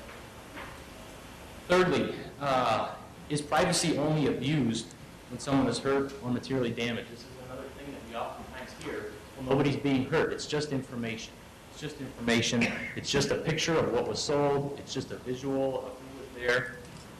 But again, we criminalize a peeping Tom who might peek through somebody's windows and see something that they're not allowed to see. It's just a visual. It's just a snapshot. It's just a picture. But it can do very real damage. And likewise, this person should be prosecuted because it's an invasion of privacy. As was previously mentioned again, there's a huge imbroglio right now in Washington because of the invasion of citizens' rights when AP reporters' phone records were investigated. This is a big deal. People's personal rights is a big deal, and we should continue to make it a big deal. A citizen's privacy is and should be protected at all times unless a government body has a warrant for, again, quoting the Fourth Amendment, particularly describing the persons or things to be seized. And then just in closing, I apologize for ruling. I have questions as to the proof of the effectiveness of this ordinance and the Leads Online database in general. Does this program prevent or stop crime? That's what was mentioned earlier. We're looking to stop crime. We're looking to prevent crime. Is there any evidence that this actually will prevent or stop crime? As the gentleman shared earlier, I think you've already gone. People are going to steal. People are going to figure out a way to sell things that they've stolen. It is going to happen. That is the sinful fallen world that we live in. Period. End of story. Similar to prohibition and drinking. No, it drove it underground. It forced years of hardship for local law enforcement, and then was repealed. Secondly, if curbing crime is the goal, then the best defense against crime is a responsible citizen. We can all be a responsible citizen. I have too many calls from people in Aurora, which again, Aurora is not Yorkville, and Yorkville is not Aurora. I understand that. But I get calls periodically from parents who have stuff missing from their house. They call the police department, and then the police department says to them oftentimes, you know what you might want to do? Just call as many of these places that might be purchasing some goods or services like this, and ask them to keep their eye open. Ask them to keep their eye open so that they can call you and alert you. And oftentimes people will say, you know, I'd even be willing to pay you this much. I just had to be willing to pay you this much. This is a very important class ring to me, whatever. We're glad to do it. But I get too many calls from parents whose kids or kids' friends steal. The kid has a party. Friends come over. Parents are gone, whatever. And the jewelry box gets robbed, taken, whatever. Again, it happens. It's not a good thing. But I think that there's a level of responsibility as a citizen that should be first and foremost in crime prevention. It is my job to protect what I have. Secondly, it falls to the chief of police and the local law enforcement. But first and foremost, it's me. I can't have Chief Hart at my house all the time. As much as I would like that, I can't have him in my house all the time to protect me. So, a push for citizens to be responsible owners of the property that they have. Don't leave your iPhones in your car with the doors unlocked. Don't allow things to be stolen, and it will make things easier for everyone around. So again, I understand that this is not Aurora, and Yorkville is its own separate thing, but this has made life hard for us, and I realize that's probably a very little consequence to many of you, but my chief concern is as a concerned citizen of the right of privacy and how that's being eroded from beneath our feet. Again, we heard and saw swearings in to this very board, some of you just put to uphold the Constitution. I think if you study the Constitution, particularly the Fourth Amendment, as well as several others that were mentioned tonight, I don't see how there's any way possible that a vote can be made yes for this proposal. Thank you for listening. Thank you.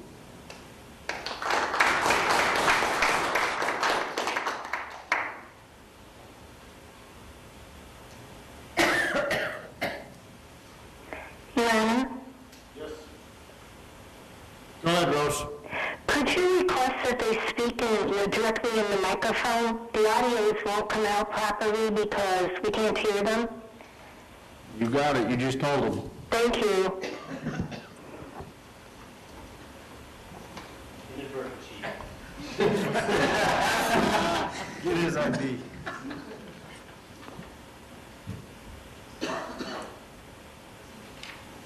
If you could just pull that microphone a little closer to you when you speak, that'd be appreciated. How's that? Is it on? Yep. Yeah. My name is Mike Murphy. I work at Fox Valley Coins. A couple of my concerns are, one, gold and silver I think is used primarily as an investment as far as bars go and the coins go, none of which have any serial numbers on them, nor do they have any distinguishing marks. An American gold eagle, American silver eagle specifically is U.S. currency. Again, they all look the same, so I suppose if somebody stole 20 silver eagles, they would look like all the other silver eagles that they produced that entire year. Nothing that you can see different from one to another. With that being said, I don't know why you would want to collect information on that then. It seems that if you couldn't recover the items because you couldn't determine that these are someone's 20 silver eagles, which are bought and sold on a frequent basis, in our store, then I don't know what the information is being used for. If not to return to another person their items, then I don't know if it's just kept and logged. I do remember at one of our previous meetings, there was an alderman that said if somebody sells 50 gold coins, I want to know about it. And it was already said that you couldn't return these items because you couldn't determine that these are somebody else's. But I think it's kind of a ludicrous statement to make that they have that someone here on the board has the right to monitor somebody's investments.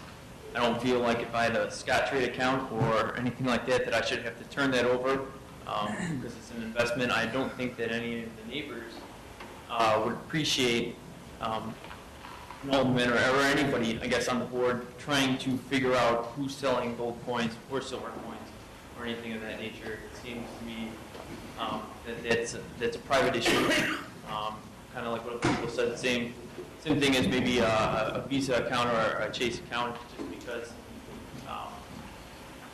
just because you want to keep it private doesn't mean that you're doing anything wrong.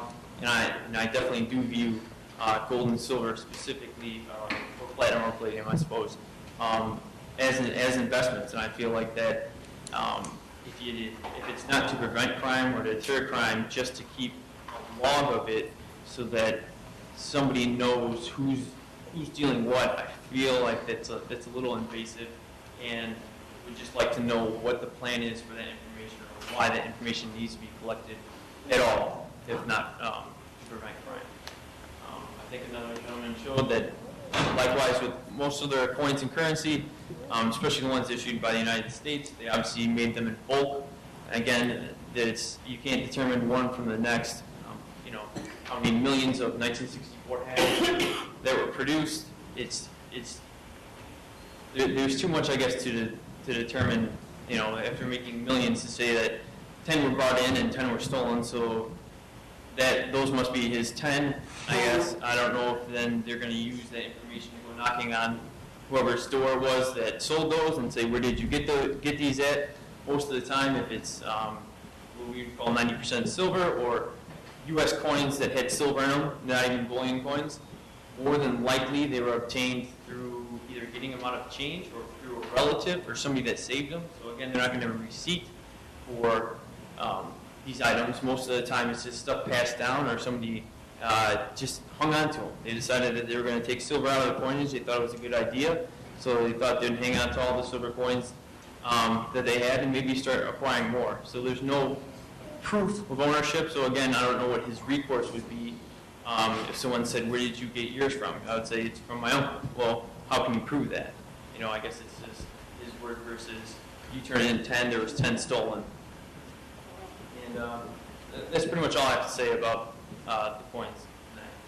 Thank you.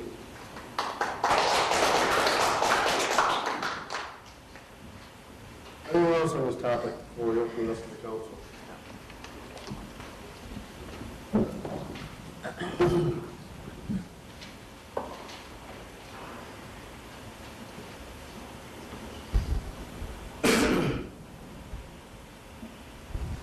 Hi, my name is Marlon Mathry, and I own Fox Valley Coins Incorporated. And before I get started, just mentioning about the ordinance that's brought before here, I do want to clear my name. It was brought up just a couple motions or comments ago about somebody taking advantage of a family member. I do know the situation. If anybody wants to talk to me personally about it, I'll be glad to comment on it. What it had to do with was somebody that was had some health problems.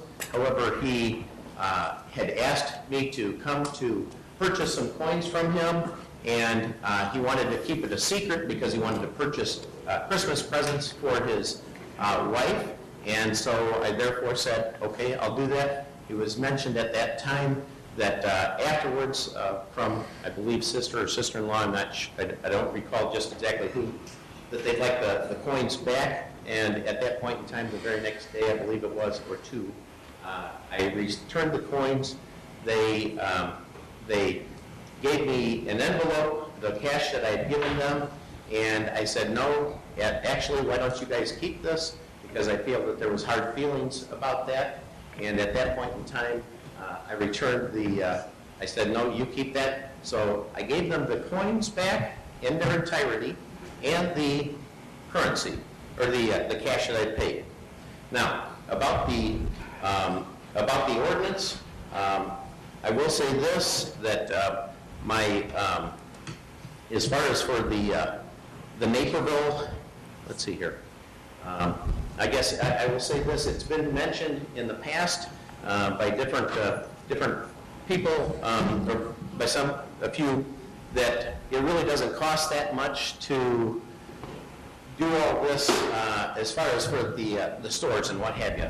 For instance, at the Naperville, the Aurora store, where we've been doing that for some time now, a year and a half approximately. And I was quoted as saying it's taken about 1,900 man-hours, and that's, give or take, I'd say, give or take 10%. And you can affix whatever dollar amount per hour you want to. And I guess it's been mentioned that it shouldn't take that long. And I've really thought about that statement, and you're right, it shouldn't take that long. So whoever has been hired to be the law enforcement people, I think, should probably do it, because they're probably more, they're better trained for that. And for instance, the gentleman that we've got working at that time at the Aurora store, he's, I don't know, 75 years old or so. He's not a computer guy. That's the guy that we had doing it, because Christian, the manager of the store, he's been trained. He was hired strictly as a rare coin dealer, a numismatist, and a bullion dealer. We had no intention, when I opened my very first coin store, Yorkville Coin Investments, back in 1981, I had no intentions of becoming a law enforcement officer. Of the dozen or so people that we've hired, not a single one of them did I ask if they had law enforcement officer on their resume. That was not my intent, nor is it. So having said that, I agree with the people that have said that we are taking way too long to do it. I agree with that statement, and I think therefore it should be turned back over to the law enforcement officials who do that stuff best. Having said that, that's not my main concern. My main concern isn't the profit or loss, as far as this meeting is concerned, the profit or loss of Fox Valley Coins Incorporated. And as I know most people here, yeah, they don't want to wish anything bad on us. However, most people here, that they don't want to do that. However, on the other hand, I'm thinking as me as a citizen, like it's been mentioned, overwhelmingly, it seems like it's the privacy, and we don't have so much control over what happens in Washington D.C. Whether we like the politics or dislike it, it seems like there's a lot of things that we don't have that much say over. Same thing even with the state of Illinois. There's a lot of things that we just don't seem to have that big of a vote, because there were only, I don't know, a city of however many people we are. But as far as things that happen here in Yorkville, USA, Yorkville, Illinois, our hometown for most of us, and for that matter, I just want the records to show, this doesn't just affect Yorkville citizens. I would say the vast majority of our business comes from the surrounding area.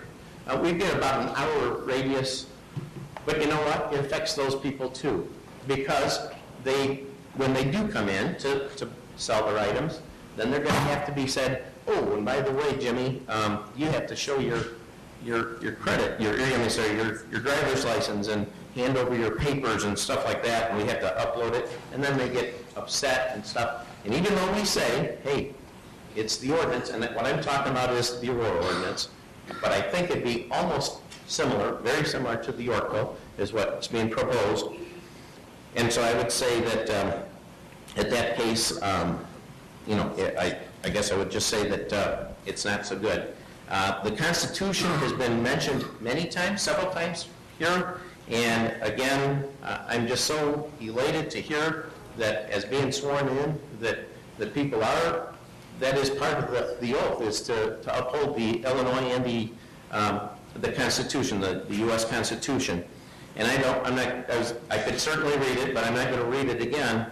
But I guess I would suggest this: if there's a doubt, if we're stepping over the bounds of the Constitution, boy, why not err on better safe than sorry? Why change it? Yorkville has been around since 1836, I believe. And Yorkville's been okay. I mean, had we had to hire more police because the burglaries are rampant? I'm not sure. I don't think we have. And if so, fine. Take some of that money that you would be reimbursing. I'm sure will be reimbursed for these man hours.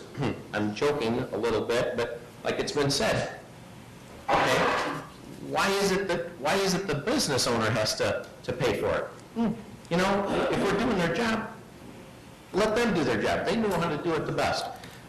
Again, I don't mean to ramble, but I think it's a lot more than. There's only four stores that it affects, and I think it's way bigger than that. I plan to move. I plan to close Fox Valley Coins Incorporated if this goes through. I'm sorry, at the Yorkville store and also our Aurora store. This is the first I've said that publicly. I definitely plan to do that. I plan to move elsewhere. It's not a thing to make people say, oh my goodness, we can't have that, because most people don't really care. It's more of a thing that, like Christian had mentioned, it's something I hate saying to the customers at the Aurora store. Oh, and by the way, Mr. Anderson, that's 80 years old, thank you for spending this hour and a half showing us your coin collection, and I'm glad we agree on the price. Now, do you mind handing over your papers, your documents, so we can download them onto a national database? And when he goes, oh, what, it's things like that I really don't like. And so, like so many people that have voiced their concerns, I don't feel comfortable about.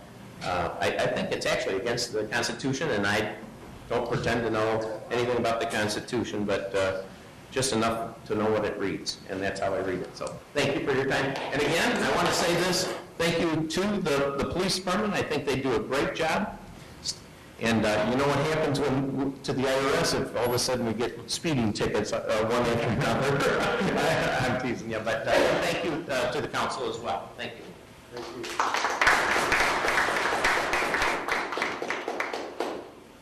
Anyone else before we open it up to the council? Okay, thank you everyone for all your comments. Definitely a lot of food for thought. So I will open it up to the council. And I see Larry here. Your Honor, may I speak? Yes, you may, Rose. Okay, based on the feedback that I've been recently receiving, as well as tonight's citizen comments, I'd like to make a motion to table this ordinance and return it to the Public Safety Committee in June. Until? For what purpose? For additional discussion and possibly amendments to it. Is there a second to that motion? There's no second, Rose, so we will continue debate on it tonight. Okay. Did you still want the floor, or do you want me to open it up? No, you can open it up now. Yeah, I want to make sure I'm upholding my oath of office. City Attorney, is there anything in this ordinance that's illegal or unconstitutional? We are authorized by the state statute, the Illinois Municipal Code, to regulate pawn shops, resale shops, etc. That's quoted in the memo. The difference is stated here in the Fourth Amendment is these shops are public places and no one has to go in, no one chooses to go in. They don't go in unless they choose to go in. So that the constitutionality, to my understanding, is met. Now, we can go back between now and second reading, and I can verify that all state regulations have upheld the new process. Before it was an online type of registration. I have had opportunities to have pawn shop requirements of listing personal information on paper in writing and taking that information, which has been held to be constitutional. Anything else left? Yeah, Chief, I'm going to put you on the spot for a second. It seems like the inspection clause is creating a lot of concern. Could you please just explain what the purpose of that clause is? Yes, the inspection clause is specifically to, similar to what we do with the alcohol and tobacco shops. It's to check that those items are actually being registered. It's not to go in and go on a fishing expedition where we're going to start searching for things, okay, this is here, that's not there, what's this? This is to ensure that they're actually following the ordinance and putting these items online, that they're not taking items under the table. Now, if there's an investigation you're working where there's stolen items that are being looked for, that is not covered in this clause. That is correct. If there's a stolen item anywhere in a house, a car, anything, we become aware of that, we're going to notify that individual, we believe you are in possession of stolen property. And by telling you this, you can either turn this over to us, or we're going to go get a warrant, we're going to get that information. But if they refuse to hand over stolen property, no matter who it is, knowing they have that, then they can be charged with possession of stolen property. And that's any citizen out of business necessarily. Yes, sir. See, the problem I have with this, and there's multiple, and since we're going to break this up into 2 nights, maybe I'll do half tonight, and maybe I'll save some of the fireworks for next week. But the problem I have with Chief Hart's interpretation is that it's Chief Hart's interpretation. And I like Chief Hart. And I think he'll do a great job even if we pass this monstrosity of an ordinance. But Chief is not going to be Chief forever. Someday he's going to be hunting in his woods in western Illinois, and we'll have a new chief. And what if that chief interprets it differently? Somebody said it earlier there in public comments. At the end of the day, what counts is what's written on paper. Because years from now, the mayor won't be sitting there, and the 8 of us won't be here. And they're going to refer back to this ordinance and read it, and that's all they're going to see. They're not going to review the minutes. They're not going to review the tapes. And I find 2 provisions, especially of this ordinance, to be wholly unacceptable and unconstitutional. First of all, I know that's how you interpret it, Chief, but Section 3-13-19 doesn't just talk about that. It states that they shall admit to any and every part of the premises designated in the license during the resale dealer's business hours any police officer of the city to examine any goods. I think that's pretty clear what it says. I find that to be unacceptable. The second provision is 3-13-22. At the end where it says, said videotapes recording shall be subject to inspection and copying by members of the city police department during the licensee's business hours. These are things that if probable cause exists, you can easily go to the state, have a warrant drawn up, a search warrant drawn up, and go before any judge here in Kendall County, and they'll sign that for you and go facilitate that. This is a clear violation, in my humble opinion, of the 4th Amendment to the U.S. Constitution and Article 1, Section 6 of the Illinois Constitution. And I won't repeat it again. But then it also has a lot of other issues in here. I mean, there's provisions regarding holding the items. People say, oh, what's the big deal if you have to hold an item 7 days? Well, that's clearly because you don't own a business where your business depends on the turnover of inventory. That's how you do your cash flow. That's how you pay your bills. That's how you cover expenses. Even the items of jewelry, I understand that finally, after some debate in the committee, we exempted bullion from the waiting period. But even items of jewelry, these places buy jewelry for its weight, not to sell gold coins and diamond rings. And with the fluctuations in prices of gold and silver, if we ask people to hold these items for 24, 48, 72, 7 days, whatever it is we finally decide, these people can take a significant loss because they weren't able to sell their bullion or their precious metals on the open market with the volatility of the prices of silver and gold. There's just so many other issues in here. To be honest with you, when I was sitting in the committee meeting, I really thought I was in an episode of Candid Camera. I was looking for the camera as to how this could be transpiring. I sit on the committee with 3 aldermen who I have the highest respect for. And that's why I obviously thought I wasn't a hidden camera show. I couldn't believe that some of the things that were being said and some of the proposals that were being put into this ordinance are necessary. And then we look at really what does this ordinance do? It puts a huge burden on our businesses. It invades the privacy of the 99% of citizens who are just having legal business exchanges with local businesses. And in exchange for that, taking the Aurora example, we get 3 inquiries in 18 months for thousands and thousands of transactions that occur in Aurora. How many do you think we're going to get in Yorkville in 18 months? The cost-benefit analysis of this ordinance to me is so lopsided, I can't honestly believe that this council is seriously considering doing this. And I just can't comprehend how little by little we allow our rights and that were given to us by our forefathers to be chipped away. And as Mr. Bannister said, tyranny comes in drops.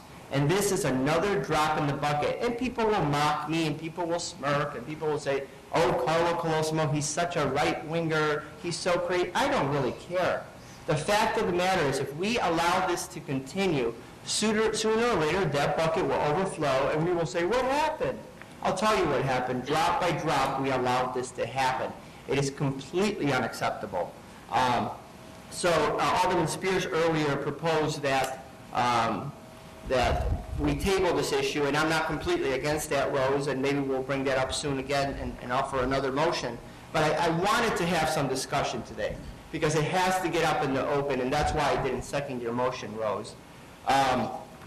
I would encourage our residents, since we're not voting on this, it's a 14-page document, it'll take you some time to read it, to read through this document and see the ridiculous amount of burden that we put on our store owners to comply with this document. Other things that it does, several of us aldermen and our city administrator were in Springfield in the last 2 days, and we were down there speaking with many representatives, senators, and thankfully we actually had an opportunity to sit down and speak with the governor. And I appreciate all of their time that they gave us down there. But one of the things that we were complaining about was unfunded mandates. We were down there in Springfield complaining to Springfield, you make us change our pension rules, you make us do this, you make us do that, which costs us money, but you will offer us no relief. It has to come out of our ever-shrinking pockets. We're doing the exact same thing. We're hypocrites.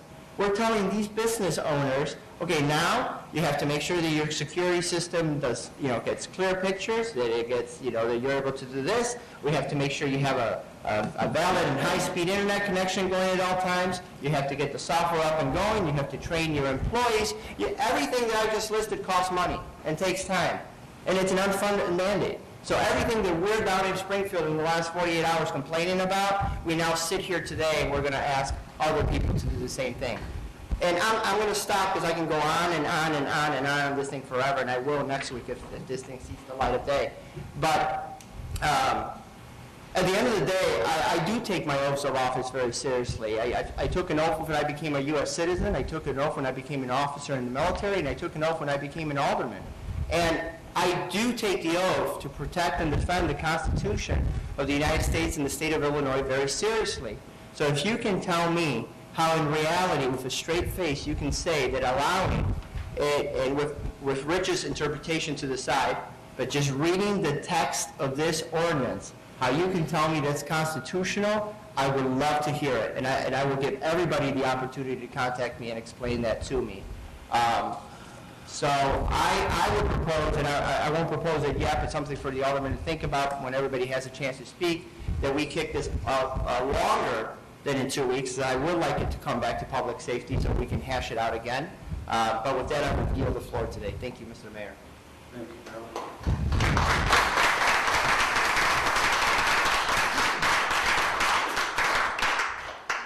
Well, I do appreciate your comments, Carl, but I do have some questions that I went home after that meeting and I started thinking about this. Well, we have not thought about the victims' rights at all on people who have things stolen. Secondly, I would also like to point out that I know that this is coming from the United City of Yorkville, but banks, you walk into a bank and want to cash a check, you have to have an ID. They take your ID. They actually, a lot of banks that I've been to, if I didn't have an account there, took my fingerprints. I've never stolen a check in my whole entire life. I've never tried to cash a bad check in my whole entire life. But they have all of my information on there. And if it had been a bad check, then the police would be called in, there would be a warrant, and they would get all that information so they could track me down. Now, I'm thinking, and correct me if I'm wrong, if you find that they have stolen merchandise, would you get a warrant before you confiscated that merchandise? No, we would go to the business and tell them that first. And that's what we do currently. Okay. We go to those businesses, we believe you have stolen property, we tell them what it is, and 9 times out of 10 they cooperate with us and give us that property. Okay, but if they refused, you would get a warrant? Right. Okay, so, I mean, that is something, they're not going to just confiscate the property, they'll ask for it, and if it's not turned over, they'll get it, a warrant to have that turned over.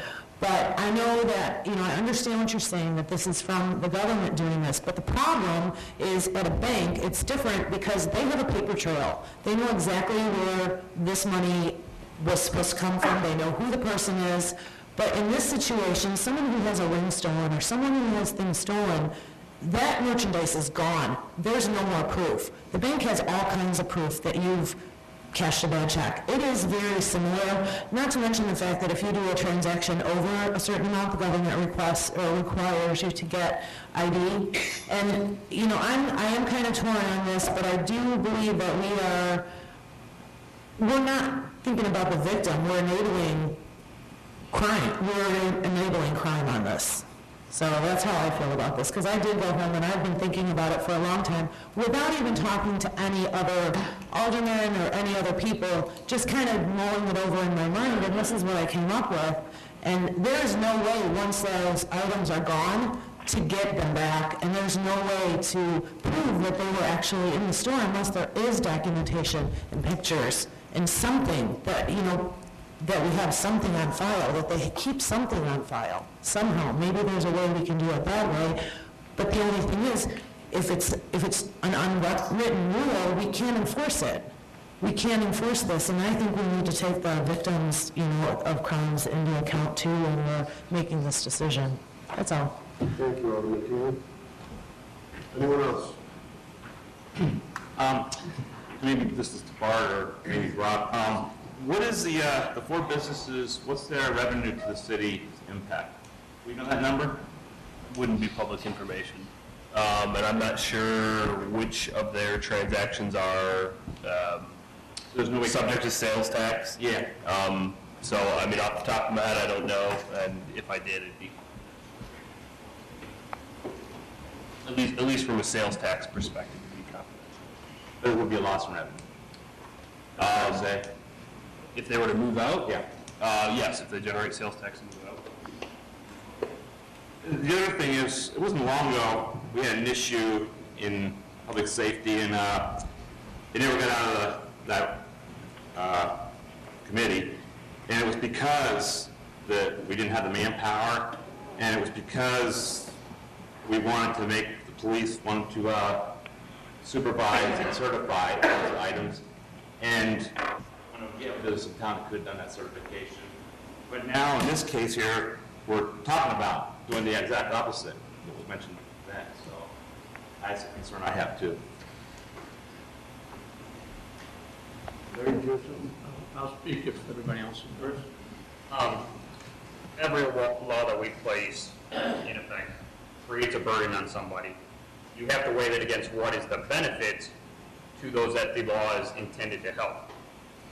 The reason we're here today is to find that balance. I don't agree with everything that's in this ordinance by any means. I wanted to see that this was discussed openly, fully between all of us. That's why there was no second on the table. There's comments, if we're afraid of being sued because there are parts of this that we don't think are constitutional, we should all go home if we're afraid of being sued, because everything we do here, we could potentially be sued. The points have been brought up are the parts that are potentially unconstitutional that probably should be stricken from this, the 2 parts that Carla cited. We've tried to come up with some compromises on the holding period, what should be held, what should not be, what needs to be documented. It is very complicated. There's a lot of commodities that come in and out of these places. There are parts that I think are valid for this ordinance, but at this point, I think there's more discussion that needs to be had to get this to a workable piece of legislation that we can actually implement to reduce the burden on businesses. We don't have a lot of businesses that are doing this. We have a few resale shops and we have one coin shop, or one pawn shop and the other resale. We just have to be able to find a medium of what is the objective of this. The objective is to help the police department in their trying to prevent stolen goods from being changed hands. We may not always be able to prosecute and recover the goods, or we might be able to prosecute to at least help satisfy the families that have been victimized. That's where some of this discussion got pretty intense, as Carla mentioned, in the committee meetings about what level should we be going to regulate. We're not there yet. And if anybody else has any other comments, I'll let them go before we put a motion to.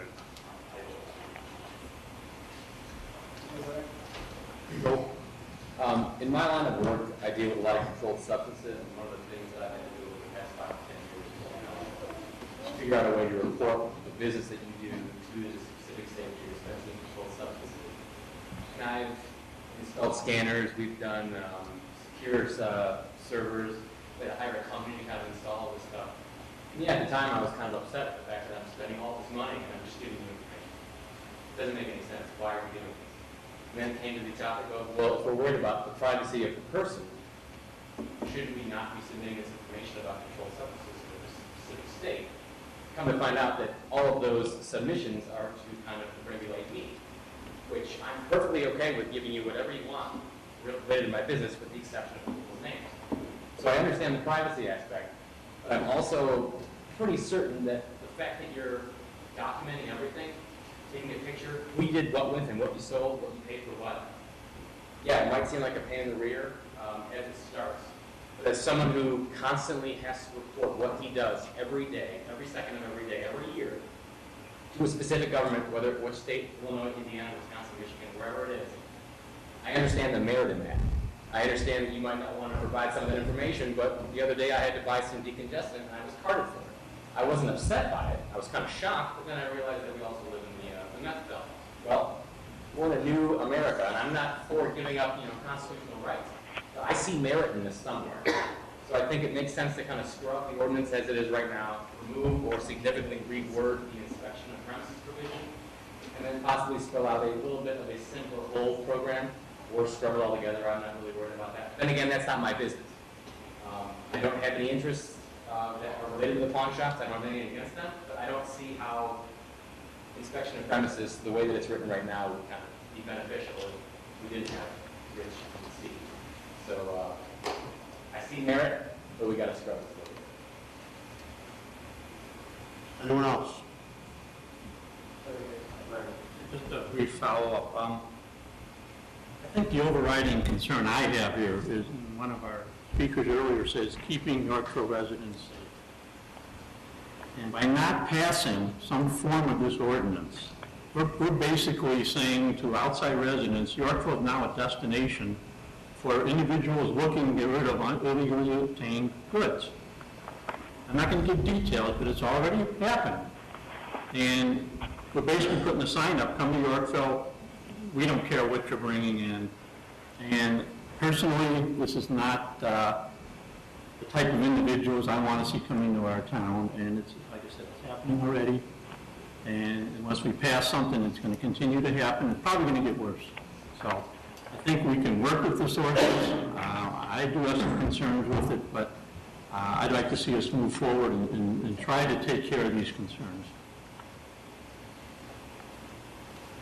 I think that the misnomer and the misunderstanding with this ordinance is that it's a crime prevention ordinance. It's not a crime prevention ordinance. It will prevent zero crime. It will reduce zero crime. It's a law enforcement ordinance. By all means, it will help solve crimes.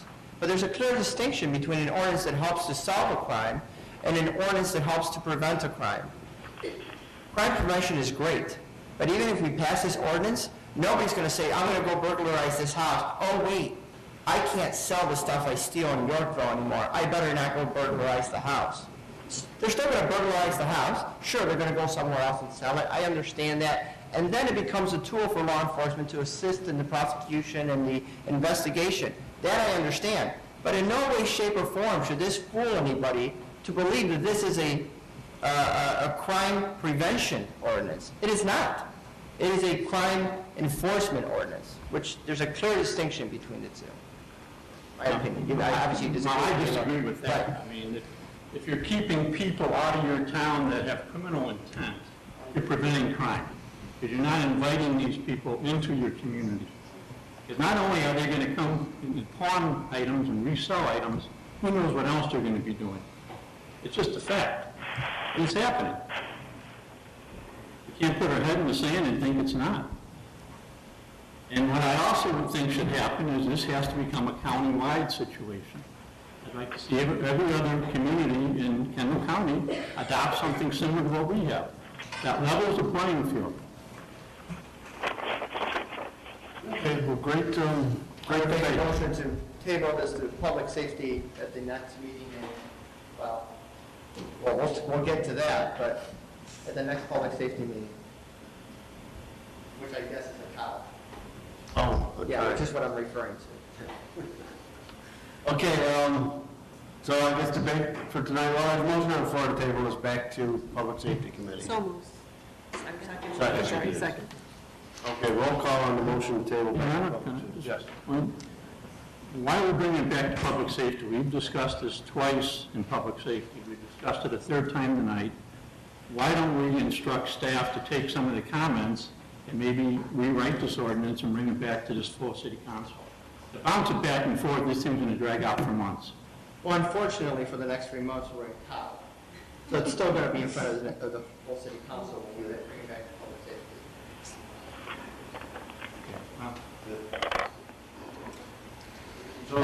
Did you catch the stain in my voice on that one? And technically, after motion to table, there's not supposed to be any discussion. I understand that, Mr. Mayor. So I have a motion to table it to the next. Yeah. Roll call, please. Postma? Aye. Funkhauser? Aye. Krzyzewski? Aye. Keeling? Nay. Nay. Koch? Aye. Cott? Nay. Readers? Nay. Sorry, Spears? Rose? Yes? Yay or nay? We'll go with aye. Are you bringing it to, what did you say, cow? Yeah, unfortunately, we start cow next month. No, we didn't vote on it yet. Well, if we don't vote on it, we're stuck with cow for the summer. The way the ordinance currently stands. But we'll get to that one. Okay. We'll go ahead with aye. It's still coming back in front of this body in 2 weeks. Right. So, okay, well, thank you. I guess a good debate. Now, are you gentlemen in the back, are you guys from McDonald's? Yes. And I'm sorry, had I known that, I would have bumped it up earlier. But if the council doesn't mind, I'm going to bump to ZBA 2013-01. By all means. I'll entertain a motion to approve the ordinance granting sign variances for the property located at 3 West Veterans Parkway, McDonald's, and authorize the mayor and city clerk to execute. So moved. Second. Comments or questions on this variance request? Even if I disagreed with them, I'm going to say aye now, just because they have to wait here on that. But I did agree with it, so you're okay. Roll call, please. Keeling? Aye. Koch? Aye. Cott? Aye. Readers? Aye. Pelosi? Aye. Funkhauser? Aye. Krzyzewski? Aye. Motion passed. Again, gentlemen, I'm sorry, I would have bumped it up earlier, but you got to hear a good constitutional debate. Okay, back to the admin committee report. Now, we pulled something off, it's consent number 3, which was, a resolution approving the intergovernmental agreement for reciprocal building inspection. Mr. Cosimo, as soon as you're done talking, I'm sorry. Alderman Funkhouse, I have. The building inspection. Yes. Reciprocal. I don't necessarily oppose this. I guess I just had some questions. Obviously, I'm not on the admin committee. My big question, I guess, was towards liability from two aspects. The county's inspectors is hurt on a city property when he's conducting an inspection is one, or conversely, our inspector is injured somehow on county property when he's conducting his inspections, and what the ramifications of that injury are. And then two, from lack of a better term, malpractice. Let's say one of them misses something, and the building foundation cracks, or the building collapses, or whatever, something to that nature. What's our liability exposure in both directions on both issues? Staff looked into this, had to check with our insurance. Each inspector will be working under their own coverage of their own community, their home community. So any liability issues, if he is hurt in a county situation, it will be our responsibility. If the inspector for the county is hurt during the inspection for the city, they're covered by their own. We make sure that each coverage is matched. And tort liability, you're not liable if an item is. So from a tort liability, we could have the same exposure? Exactly. Right. I mean, because that could happen, many times.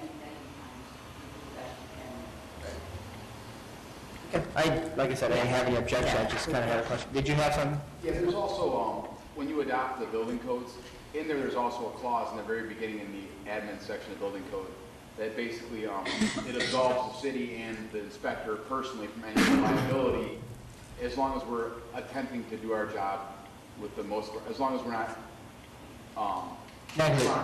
trying to do something wrong and be negligent with our duties. So that's just natural built-in protection. That's the reason why building inspectors and code officials don't have to carry personal liability insurance when we work. Okay, thank you. Any other questions on it? If not, I'll entertain a motion to approve a resolution approving an intergovernmental agreement for reciprocal building inspection services between the United City of Yorkville and Kendall County, and authorize the mayor and city clerk to execute. Make the motion. Second. Any more comments or questions? Hearing none, roll call, please. Teeling? Cook? Aye. Hutt? Aye. Readers? Aye. Spears? Pelosi? Aye. Funkhouse? Aye. Wiltshire? Aye. Next, I'll entertain a motion to approve an ordinance regarding city council procedures and authorize the mayor and city clerk to execute. So moved. Okay, so this is a move, who's second? Chris. So this is a ordinance to change our current committee city council structure to a COW city council structure, where we have COW council. Currently we have, like I said, the committee structure, city council, and the summer schedule. This would replace it with just COW council. Yes, sir. All right. I'll make the same argument I made last time. It's unconstitutional? No, it's not. This one is not unconstitutional. It's unconscionable. No. I'll give you the same example. And actually, this whole pawn shop ordinance is a perfect example. We were public safety, 2.5 hours last time on the pawn shop ordinance. So if we have a cow, my portion of public safety is going to be 2.5 hours, and then we're still going to do all the other committees while we're at it. It doesn't allow for the thorough and deliberate discussion and debate on the issues. I like that we can debate. I mean, we don't always agree, but we're always cordial. We debate. We fling our arms in the air. We have a good discussion. Just the Italian in me. That's fine. But we get things done. Maybe it doesn't come out how I liked it, but it came out because there was a consensus. But it took 2.5 hours to get there, and that's how it should be. Cow, there's a lot of pressure to get it done quickly. I don't even like the cow in the summer. I understand that summers tend to be our slower months, and it does slow down. That's why I really didn't object for the summers, and I'm willing to take that bitter pill. But once again, to do this again throughout the whole year cycle, where you're going to have 4 committee meetings on the same night with the entire council versus 4 aldermen, we're going to be here all night. So I will not support changing it how we had it. I thought we had a good compromise. We went from 4 committees, we went to Cal, then we went to 4 committees, and Cal in the summer. I thought that was a great compromise. I say we leave it that way. Yes, sir. When you're doing cow, because of, 4-hour meetings, do you alternate what meeting you go first? I don't know how we did it in the past. We usually just went in the same order, Yeah, whatever's on the agenda. So whoever gets last gets screwed? But in Cal, you're here for all 4 committee meetings. That doesn't mean wait. Minutes ago, I checked out. Yeah, I mean, you're allowed to change the agenda items, but I know we used to do that. To see who gets to go first, then we actually have people here. We did also used to split it up for one cow and 2 committees for one cow, and then the other 2 committees for the other cow. Right. Holy cow. Yes. But, I agree with Kyle, I like it the way it is, but I don't get to vote. Yes, sir. Yeah, on this issue, I agree 100% with Alderman Coolidge. I knew I liked it. There's something about the committee structure where you're able to, it's like a workshop. You're able to discuss things, throw ideas on the table, and you lose that with the COW. And I agree, let's keep it the way it is. Anyone else? Yes, I'd like to speak. Tonight, we had to cancel the administration committee meeting because we didn't have a quorum. So if we have a cow meeting, we're going to have a double agenda for administration. And then, as Alderman Carissimo said, we are also going to have every other committee. So previously, when we did the cow and city council, our cow meetings lasted until maybe midnight, some of them. And then at that time, people were so disgusted and so tired, and a couple of aldermen left early, I'm saying like 11, and we didn't accomplish much. We really didn't. There were more problems by having cow, whether it's in the summer or the winter, and I realize summer is a little slower typically. But if the economy picks up, which I'm not anticipating this summer, we're going to have big problems. We're going to have late meetings again, and people are not going to want to discuss. This has happened before, and I think it would happen again. Are you done, Rose? Yes, I am. All right, my reason, I voted for the summer meeting schedule last year, and it was interesting. I really like the committee's schedule better. If we have something, if there's something on the agenda, we can always go to that meeting and get all the information and see what's going on there. So I'm in favor. I mean, we tried it, and I agree that I think the committee schedule or system is better. The only thing I would add to it would be that then if it comes to this council like tonight, there should be no problems about sending it back to the committee like we did tonight. We shouldn't feel like, well, let's staff fix that now and we'll do it. Next council meeting, it should go back to the committee. I'd like to make a motion to amend the ordinance as presented for to go to the summer schedule, however, utilizing the 4 meetings, 2 council alternating versus what was originally proposed. We're going to have just one cow, one council? Correct. Which didn't work, something. Strike the schedule change. That takes it to the full year, the 12 calendar months. Make it the summer schedule, but strike the 2 meetings and put in place 4 meetings. Cow council.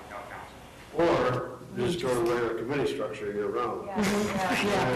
Well, okay. Yeah. I was gonna, the issue is we need to act tonight to either continue with the cow summer schedule or to modify it. Yeah, I mean, if we're going to do that, I'd be in favor of going to full committee year round instead of doing 2 cows. Because it defeats the point of having a summer schedule.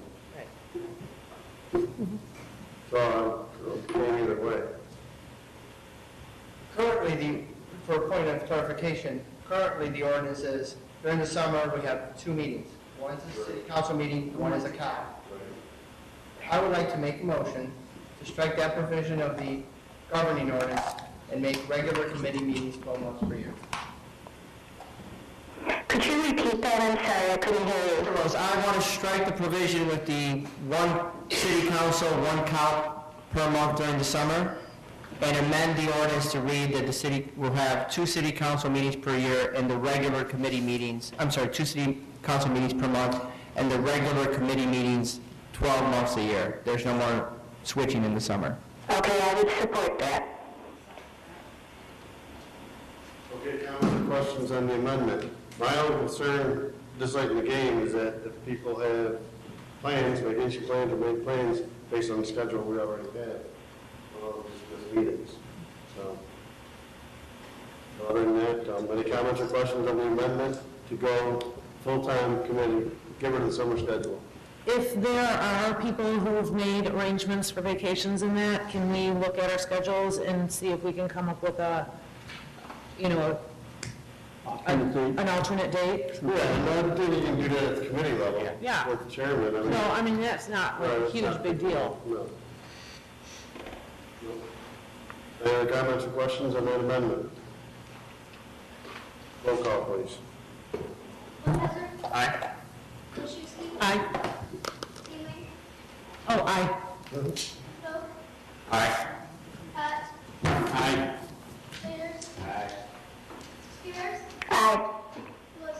Aye. Now, do we have to go back and vote on the original ordinance or no? No, I think it was understood, I think it was covered. Okay, we're good. One on the ordinance as amended. Right. Park Board. Anything, Ms. Shaw? I'd like to congratulate Ms. Shaw on her outstanding work with the OSLA grant that we received. Everyone read the paper. We got $400,000 from the state for Bicentennial Riverfront Park. Laura, thank you very much for all your work on that grant. I know we do not have a grant writer anymore, and Laura did a lot of work on it, so.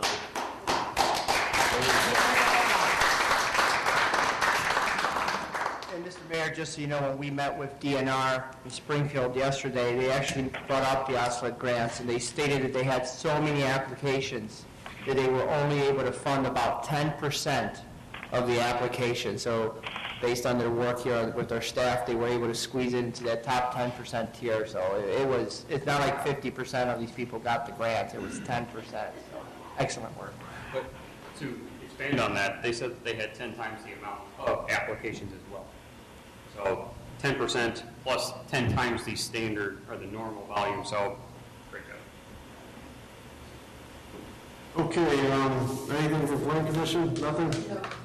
ZBA we took care of, no city council report, city clerk's report, no treasurer's report. We'll take city treasurer's report off the agenda. Community liaison reports.